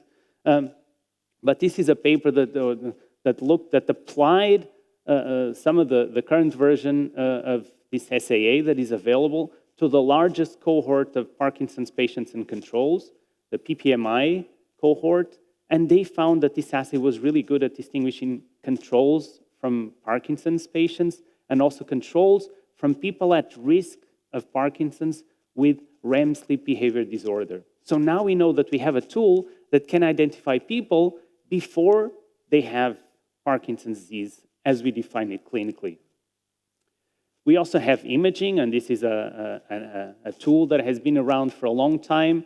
DaTscan and DaTSPECT are good at looking at neurodegeneration in the midbrain. I'm sorry. And here you have a healthy control subject, so normal signal with this assay. A Parkinson's subject has decreased signal, but then we also have a problem. We have cases of people that have the typical presentation of Parkinson's, but in their scan, it looks normal.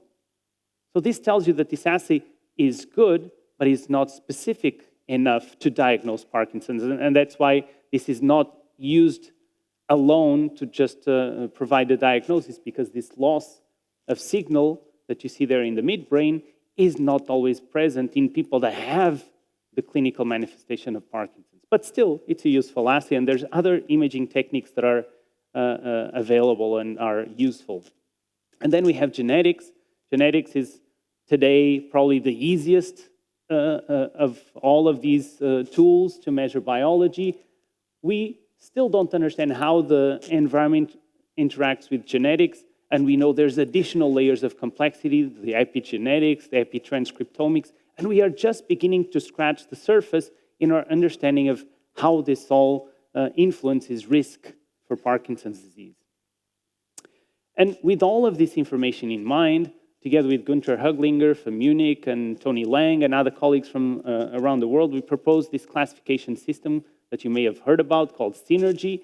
It's a three-component system that relies on our ability to measure synuclein using the synuclein amplification assay in CSF and hopefully in blood and in other biological samples. It measures, or it considers measuring neurodegeneration with the imaging tools that we have available, not just the DaTscan and DaTSPECT, but also MIBG to measure innervation of the heart, and eventually other imaging tools as well. And genetics, which, as I told you, is the easiest one to measure today. But all of this needs to be done together with clinicians, with specialists that can really do the clinical assessment to tell us if the person has Parkinson's disease or not. And so the way this works is, I'll try to explain. You can have familial risk factors, so you can be genetic positive, or you can have a predisposition factor, and you would be positive for that genetic factor that is not familial, but increases your risk for Parkinson's. Or the person may be genetic negative and have no factor that has been associated with Parkinson's. Then regarding alpha-synuclein, the person can be synuclein negative if the synuclein amplification assay is negative, or can be synuclein positive if there's already some signal being detected. And the same for neurodegeneration. With the imaging tools available, they may still be negative and have normal signal, or they may already show that there is neurodegeneration, and then they would be classified as N positive. And here, the clinical assessment could distinguish someone that has the clinical manifestation of Parkinson's, or someone that has, for example, the REM sleep behavior disorder alteration or hyposmia, and they would still not be positive for Parkinson's, but they would be at risk, so they could be already in that C- phase. So with all of this, we'll be able to start to distinguish patients, and this is really important because, for example, if you want to try an antibody for alpha-synuclein or the MODAG's molecule, you need to really know what you have in front of you. Do you have someone that is S positive or S negative? This is really important, and the same will be true for the other parts of this classification framework. Now, one thing to keep in mind is that this is a proposal for research purposes at the moment. This is not going to be used as it is defined here for the clinical practice immediately by the clinicians. But eventually, as we evolve and as other markers become available, they'll be able to be integrated into this classification system, and there will be a a new iteration of this classification that will be Synergy 2.0, or the name may change, but this will continue to evolve, and we are confident that at some point, with the understanding of the biological information, we'll be able to really classify patients, and once we have effective therapies for Parkinson's, then one can do precision medicine by using this type of classification. I think you all understand this because in the Alzheimer's field, things are a bit further ahead in terms of this type of classification, so you know where this is going. And now going back to the basic science, I want to talk about mechanisms. And as Johannes, I'm also a fan of aggregopathies. Actually, this term was used when I came to Göttingen. My professor position was professor of aggregopathies, which I found a bit strange at the time, but it makes sense because this is really what we work on.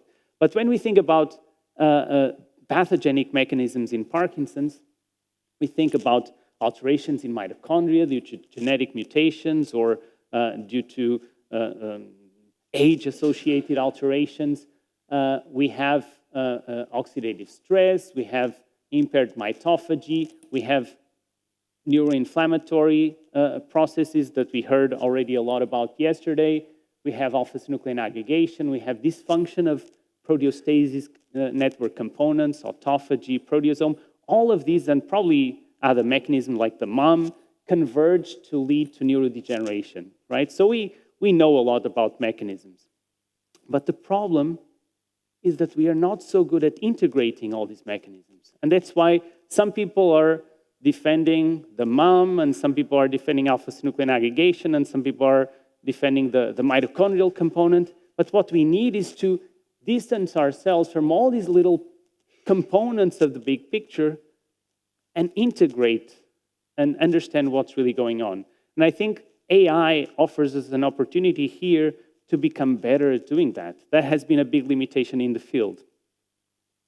Now, I still cannot bring you that integrative component, but I can talk about what we think is important in terms of the aggregation process. And we saw already another version of this schematic by Johannes, where we have a protein like alpha-synuclein that at some point, for reasons we do not fully understand, starts to oligomerize and to form larger filaments like protofibrils and eventually the fibrils that are also components of Lewy bodies, although Lewy bodies are not just made of alpha-synuclein fibers. But we don't know what to target. Should we, and this has been tried in the field, should we target the large aggregates? Should we target the oligomers with compounds like the one from ODAG? We don't know. We really don't know what will work. So we need to consider all of these species, and we need to understand what are the biological effects of each of these species of alpha-synuclein. And to study them, we need to use the right tools, and this has also been a limitation. So when we want to look at the stars and planets, we use telescopes. When we want to look inside cells, we use microscopes. But if we want to look at proteins, microscopes aren't, or the conventional microscopes we use in the lab are not enough. So we need to use more powerful tools like electron microscopy or super resolution microscopes or nanoscopes. And the idea is that we have the crowded environment of the cell, and we need to identify those proteins, those small assemblies that start to accumulate and try to target them. So how do we do this? How do we find the different alpha-synuclein assemblies in this complex environment in the cell? And to find the large aggregates, this is easy. We've been able to do this since the early days of Levy and colleagues using those simple microscopes to find the inclusions, the Lewy bodies. But to find these smaller species is a lot more difficult. I mean, we can detect them using sophisticated assays in vitro, but to find them in the brain is much more complicated. And there were two recent papers in these LARC2 cases that I told you, and I showed you examples, can be negative for Lewy body pathology. And now we start to understand why they are negative. It's not that they don't have problems already happening with alpha-synuclein, because they showed that although they may be negative for Lewy pathology, they already have a lot of species that they call, and we call, oligomers already accumulating. Now, one problem we have is that, again, we use a term, this oligomer, that is very unspecific. I know this is used also in the Alzheimer's field and in the field of many other of these neurodegenerative diseases, but the term oligomer doesn't tell us what that species is. So it's something we can detect. Now we can start to detect, and we know that this may be present or absent in different cases, but we still don't know what it means. So we need to use tools that allow us to overcome the limit of resolution of the light microscope, which is limited by physics, and it's limited by the wavelength of the light that we use in the microscope and the numerical aperture of the objective we use in the microscope. And this is for the best confocal microscope you may have in your labs. It's around 200, 250 nanometers, which is too big. Because if you have small objects that are close together, closer than 250 nanometers apart, then they will appear just a single object. And this is what we can see. These are the big chunks of protein that we have in the brains or in cells. But if the objects are small, and if they're close together, we want to see them. We want to be able to resolve them. And this is something we've been doing with colleagues in Göttingen. We are very fortunate that in Göttingen, a colleague developed this technology, STED microscopy, that is a fancy type of microscope that enables us to go beyond the limit of resolution of the light microscope. And here I show you just some examples of different cells. These are human cells expressing different variants of alpha-synuclein, either the wild type that is shown here, or different mutants that were engineered in order to change the aggregation of the protein. And you see that they look different, and this is what you see in cells expressing wild-type alpha-synuclein. So you see big chunks of protein. That's no big deal. Those chunks we could see already with confocal microscopy. But here, in this mutant, this is a triple proline mutant that was engineered in Göttingen also some years ago. And now you can start to see, when you zoom in, you can see certain assemblies that look like ring-shaped or circular assemblies of alpha-synuclein that we couldn't see before. Because before, under the confocal microscope, they would appear just as soluble protein. And we've been able to see this also with another microscopy technique, or super resolution microscopy technique, that is called expansion microscopy. This uses the same principle that is used in the diapers of babies. So if you have kids, in the diapers you have a matrix that absorbs the urine and then swells, so it doesn't release the urine of the baby. It keeps the liquid. And in expansion microscopy, you do something similar. You use a gel, a polymer, where you embed your cells or your brain slices, and then you can physically expand this in 3 dimensions, and you separate those objects, those small oligomers that were so close together that you could not resolve them. Now they are physically expanded, and they are separated. So now you can see them also with a conventional microscope. You don't need a very fancy microscope, although you can, of course, improve the resolution even further if you then use a super resolution microscope. But I'll show you what this looks like. So here again, you have the same cells that I showed you before, human cells expressing alpha-synuclein. On the top images, you have the pre-expansion, and you see the nuclei in blue, and here you have the post-expansion. And if you look just at the blue, these are the nuclei of the cells, you see that the nucleus looks much larger in the cell, so because it was expanded in 3 dimensions. And all the inclusions of alpha-synuclein are also expanded, and now when you zoom in, again, you see those types of ring-like structures that we could not see with conventional microscopy. And these are present also in human brain tissue. So we've seen them, and other colleagues have seen them with STED microscopy. So we know these are relevant for disease, and we just don't know what they do. But now we can see them, at least we can detect them. So another effort we've been doing is to try to identify novel alpha-synuclein mutations to learn about its biology and pathobiology. And recently, together with some colleagues in Austria, in Vienna, we studied the effects of one mutation that was identified in a case that presented with a complex neurodegenerative disease that did not look a lot like Parkinson's. But the connection to Parkinson's came because when they did whole exome sequencing, they identified a novel mutation in alpha-synuclein, in the gene encoding for alpha-synuclein, and this encodes for this substitution G14R.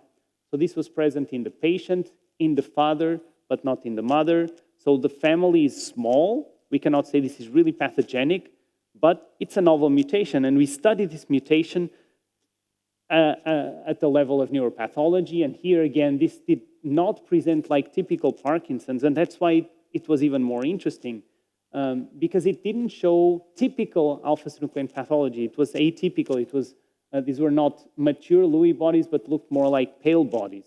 And when we went to study the protein at the molecular level, we found that using NMR, we found that the alterations were concentrated in the region around the G14R position, which one might expect, but it's important to learn that. And we studied the aggregation using the RT-QuIC assay or a seeding amplification assay, and we see this type of pattern for wild-type protein, and for this mutant, it looked different. And this is the quantification of the effects. So the protein still formed fibers. We could produce recombinant protein and find fibers, but they bind thioflavin differently. And when we did cryo-EM of the fibers, we saw that the structures of the fibers were different. While the fibers of the wild type seem to be formed by two filaments that twist around each other, the filaments or most filaments for the G14R seem to be a single filament that is twisted, but it's only a single filament. And we could map the interactions within the fiber, and this salt bridge between these two residues in the protein are thought to stabilize the filament, and that's why you only have one filament instead of two wrapping around each other. So we are learning about the biology and pathobiology of alpha-synuclein by studying these new mutations. We have other mutations that are new that were not reported before that we are studying now to try to understand how this changed the behavior of the protein and how different cells respond to the expression of these mutant versions of the protein. But I'll stop here. I know we're running short on time. So I hope you take a few key messages from my presentation. One is that Parkinson's, although maybe you don't think about this so much as you think about Alzheimer's disease, it's also a very complex disease. And we think we can now classify it according to our understanding of the molecular mechanisms and biological information. The aggregation of this protein alpha-synuclein is also complex. We don't understand it in detail. We don't know what triggers the aggregation of the protein, but we can use new tools like super-resolution microscopy to study identifying new species that we could not detect before. So now we can ask what these species do in terms of toxicity. And these novel mutations are also contributing to our understanding of the biology and pathobiology. So finally, just to thank people in my lab that contributed to this work, a lot of collaborators and funding agencies, of course, and I want to thank you for your attention. And for those of you interested in protein aggregation, as I am, I invite you to come to Brazil, to Rio in November. There's still time, so if you want to spend nice warm days in Brazil in November, you can still register. This is a meeting, it's the prion meeting that brings together the biggest experts in prion diseases and now prion-like diseases. So I invite you to come and join. So thank you so much.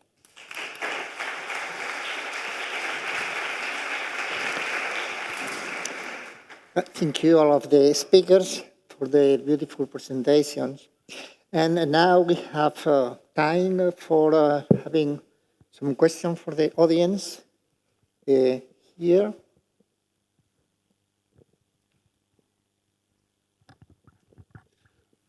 Okay, so thank to the panel for the nice presentations. So a comment on the presentation of Tiago, you know, I cannot agree more on the sense that we need better animal models in terms for particular for disease modifying. I totally agree. And then I have a question for you and Johannes. So far, we have often blamed Lewy bodies as pathogenic events triggering dopaminergic cell death. There are a few people that will claim for the opposite, in terms that Lewy bodies might be neuroprotective to some extent. And now there's a trend in terms of mixed pathologies of people that might even blame tau aggregation as a much higher neuropathological event compared to Lewy bodies. So for you, Tiago and Johannes, what is your take about?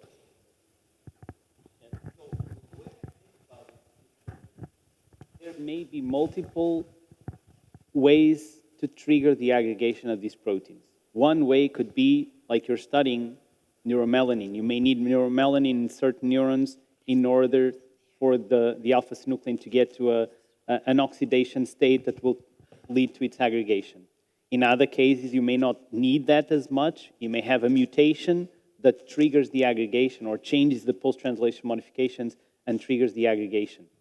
In other cases, there could be other co-pathologies like tau changing the overall proteostasis network of the cell that then make the cell less responsive to the aggregation of other proteins like alpha-synuclein, and then maybe alpha-synuclein starts to accumulate. So we don't know in detail what is more important, but I think there's multiple factors that may explain the aggregation of the protein, even in different cell types. This is the way I think about it. Yeah. Other question, Alberto? But there's still...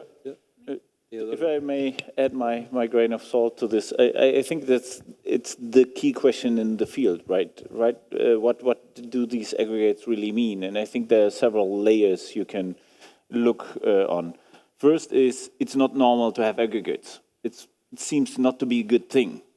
Then you can debate if all of these aggregates are necessarily good or bad, but having them in general is a bad thing. Then I think the next layer is what Tiago said, and I think this is fantastic work he does to zoom in further, is not all the aggregates we see are necessarily bad. Of course, there are live cells with Lewy bodies in them that tells you that they maybe are not the most toxic species. I think these more oligomeric, smaller species that might be trapped by Lewy bodies are more likely to be the more toxic species. But overall, I think we can all agree on it's not good to have aggregates in your brain. I don't want some, at least. And then there's a big difference probably between the types of aggregates, first if they are extracellular or intercellular, and then how you do the seeding and all the folding and everything. And there is certainly we just beginning to understand all the crosstalk there is of cross-seeding, of extracellular aggregates influencing intercellular aggregates, and then I'm convinced that the intercellular aggregates are the bad ones that appear in the brain areas that explain your phenotype. But the extracellular aggregates like A-beta might trigger and start all this by cross-seeding, by overloading cellular mechanisms and so forth. So that would be my take on it.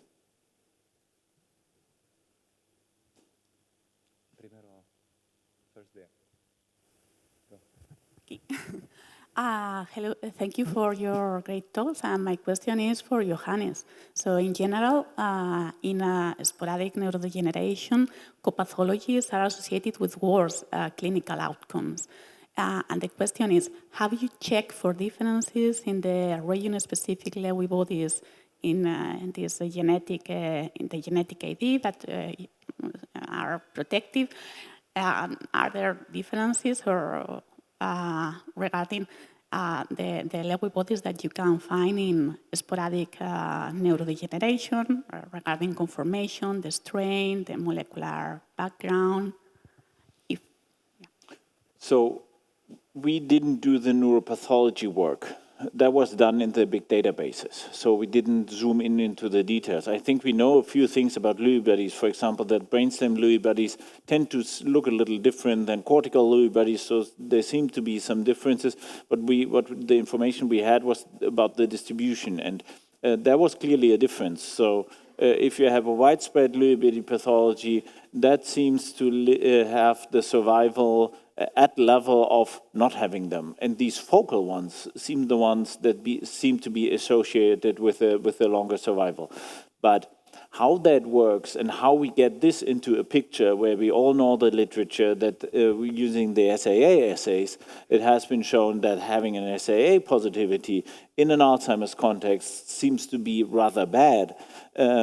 I think the neuropath data is more conclusive because we see more of the pathology, and the SAAs might miss some subtypes of the pathology, but to your exact question, I don't have a good answer if there are different strains or something.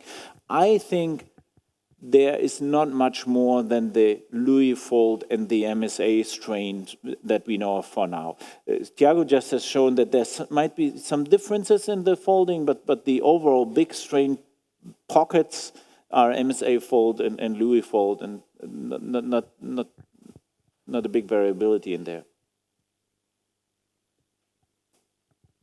I would like to make a reflection on the biological definition of Parkinson's disease, especially Parkinson's disease. I think is generalizable to Alzheimer, but with different flavors. So I like very much the concept, and I think it works very nicely when in a clinical setting, so under the prior assumption that you have already Parkinson's disease.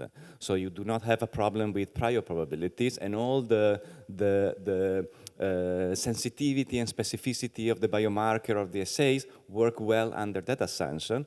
But when we think about prodromal classification, prodromal diagnosis, I hear and see very little about the big problematic step that means in terms of prior probabilities. So let's assume, to make the point, let's assume we have, which we do not right now, have a perfect biomarker of alpha-synuclein, and in the general population you test positive. Well, due to copathology, you will be more likely to have Alzheimer's disease than Parkinson's disease. And this is not in the discussion. So I think we should have some epidemiological mind setting to go toward population-based studies to try to really make that jump from the clinical setting to the screening concept in the general population. And I think it should be brought more into the discussion of the problem, because otherwise it's very easy to generalize to the population setting. It is being generalized conceptually, but it's not gonna apply as we might naively think it will apply. So I think I wanted just to bring this to the table of the discussion. No, I think it's a good point, and these are the early days of classification systems, and they are using the biomarker that is available today that, like you said, is still not perfect, but this is a first step. And what we need is these larger studies where we look in the general population for these signals so that we understand and we can follow them up longitudinally to see if they really evolve into PD or into DLB or into Alzheimer's, because otherwise we don't know what this means. This is true, and Gunther Höglinger in Munich is doing a lot of this work. So we need funding to do these studies. I mean, it just takes a lot of money and time to follow these large groups of people, but we need to do that. In any case, this is a research tool like we proposed, and at the moment, this is not being used by clinicians in general, because this is still not at that level. Is there any other questions? We have still enough time. Oh, sorry. Please, go ahead.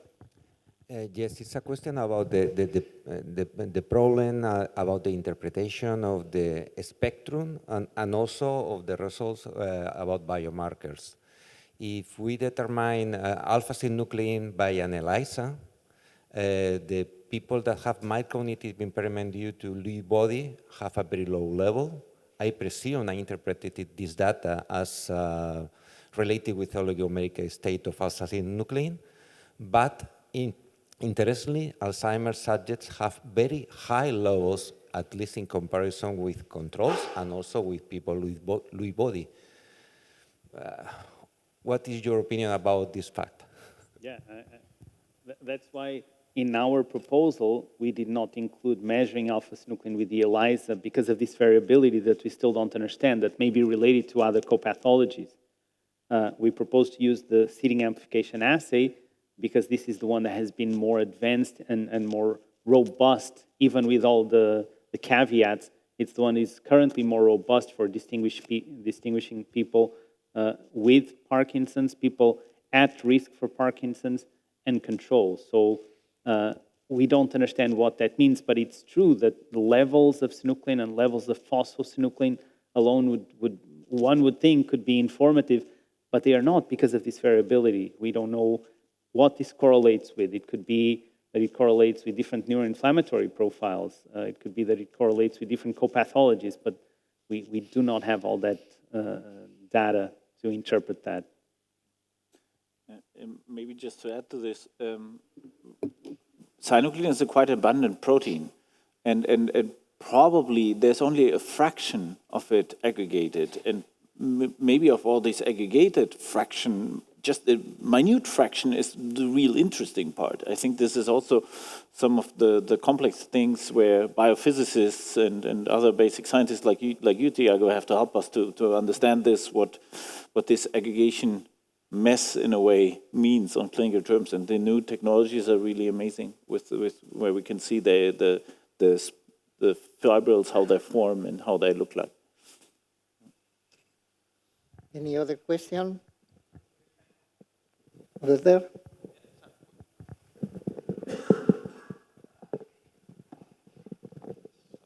So this is a question for Dr. Frade. So actually I'm interested in the HOF family. These are transcription factors that regulates like hundreds of genes.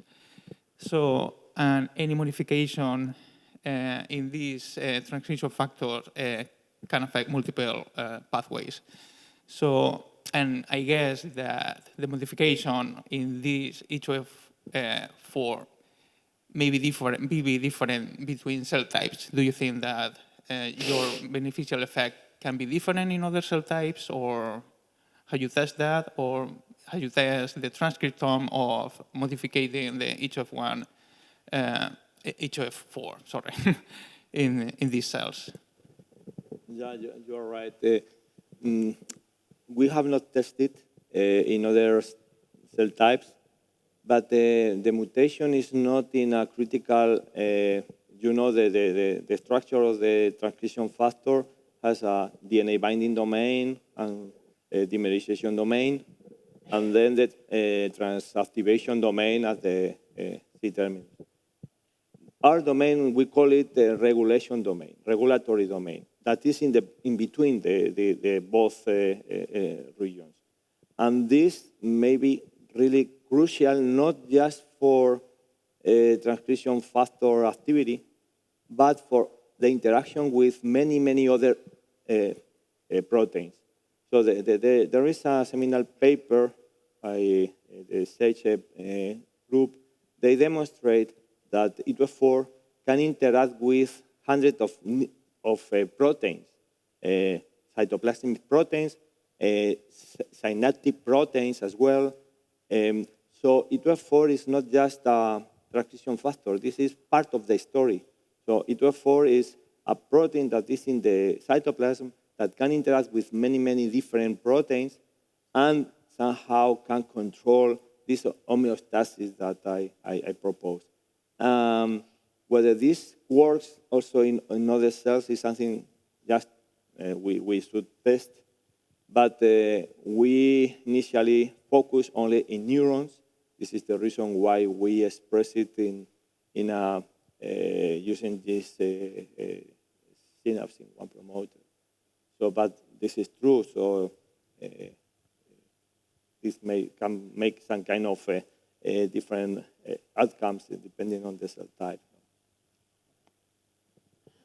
I have two short questions, one for Dr. Cebolla and then another one for Johannes.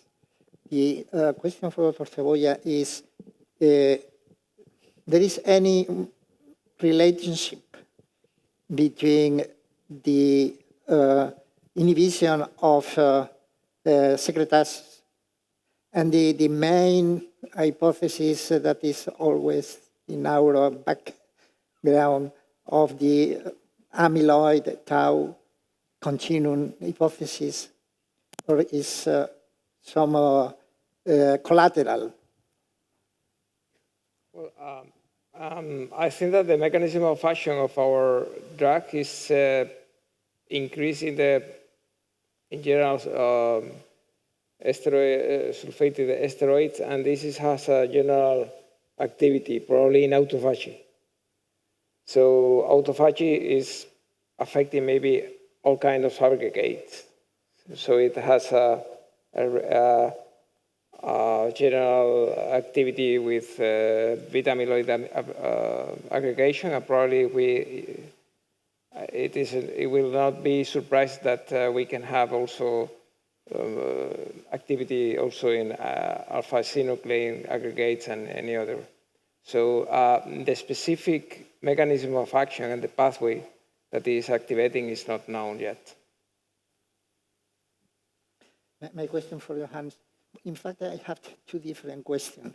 One is a practical question, and the other is some nosology fiction question. The first one is, you have presented some paradoxical data about the comorbidity or copathologies, where those who had Lewy body and Alzheimer's disease and other pathology had more long life expectation and other condition, other improvements, paradoxical improvements. But there are several studies, papers describing that cases who had several pathologies have lower, for instance, lower cognitive function, lower functional state. How do you mix this also contradictory information? Yeah, that's a key question. I mean, what we had as information is quite superficial, but I think the assumption we can make is quite solid. So because they're just large numbers with a very good neuropathological data set, but the clinical data set is quite limited in these cases in the NAC database. So the literature that I just mentioned also before, where, for example, synuclein amplification assays are used in an Alzheimer's context, and it is described that people that are positive do worse, might be explained by different patterns of distribution and the sensitivity of this assay just to the patterns of distribution. So it might be the case that widespread distribution of the pathology that gives you a positive assay is not having this beneficial effect, and in fact we see that, and that this beneficial effect is only carried by the ones that have a focal distribution just in the amygdala, which is very far away from CSF space. If you think on just the distribution and the access to CSF, and that might explain these differences in the data sets. That's different ways to look at these problems, and we have to learn more. We are at the beginning, as Tiago said. We need large cohorts. We need to follow the individuals till they are dead. We have to study their brains, and only then, if we have this understanding, we can begin to understand the biomarkers we can study in life. And these obviously is enormous work that needs international collaboration and sticking all the resources and best minds together to solve these questions. My last question is, I say, scientific nosology fiction. And you can skip it even. We are used to define the diseases, neurodegenerative diseases, linked to a pathological condition. Alzheimer's, plaques and tangles, Parkinson, Lewy body, and so on. But you, the pathologists, have in the last 10, 15 years demonstrated that pathology are almost always mixed pathology. So my question is, had you ever imagine that we could eventually define a disease condition with several pathologies, not linked to a single pathology, but with a some mixed pathology? I think we will get there. My kind of role model for this are the oncologists. They do not define cancer now anymore by its origin like we did before, breast cancer or something. They define it by a series of molecular markers, and they do that because it has a consequence for therapy. And we are quite far away from the consequence of therapy. We only have consequence of therapy by an A-beta positivity status in the context of a mild Alzheimer's disease. But we will get there, I'm quite convinced. And I think, if I think as a clinician, I like, if I see a patient, to think about what is your leading pathology? What is the pathology that gives you your clinical symptoms? And in Alzheimer's disease, even though I'm a fierce defender of A-beta targeting drugs, it will never be A-beta. It will always be tau. And if we do tau PET scans, we mostly see the tau aggregates just in the brain areas that explain our clinical syndrome, and that is very nice. But to return to this oncology analogy, it might be very important to know in a future if someone has Lewy bodies, widespread Lewy bodies, on top of an A-beta pathology, because if you follow the theory, and it's just a theory, and I might be completely wrong, that there are two strains that are slowing down each other by their interaction, it might explain some of the heterogeneity in the response to treatment, that the presence or absence of Lewy bodies. Because if you all of a sudden take out all the A-beta and unleash the Lewy body pathology, which definitely can cause you some clinical syndromes, that might explain why some people do not respond that well, because you giving gasoline to the other problem they have in their brains, while others, they don't have it. It's just a theory. No one has shown that ever. But I think in this complex environment, through the treatments, we will learn how to classify it much better, and we will end up with a complex molecular classification. And then, as a key topic of this, end up with combination therapies. So gene therapy on top of something that lowers aggregate load, and on top, or something that restores the hormone levels, and on top of other agents. I think that will do the trick at the end. So we are almost on time. We'll have a coffee break in the theater, and the organizer recommends those who have a poster there that perhaps they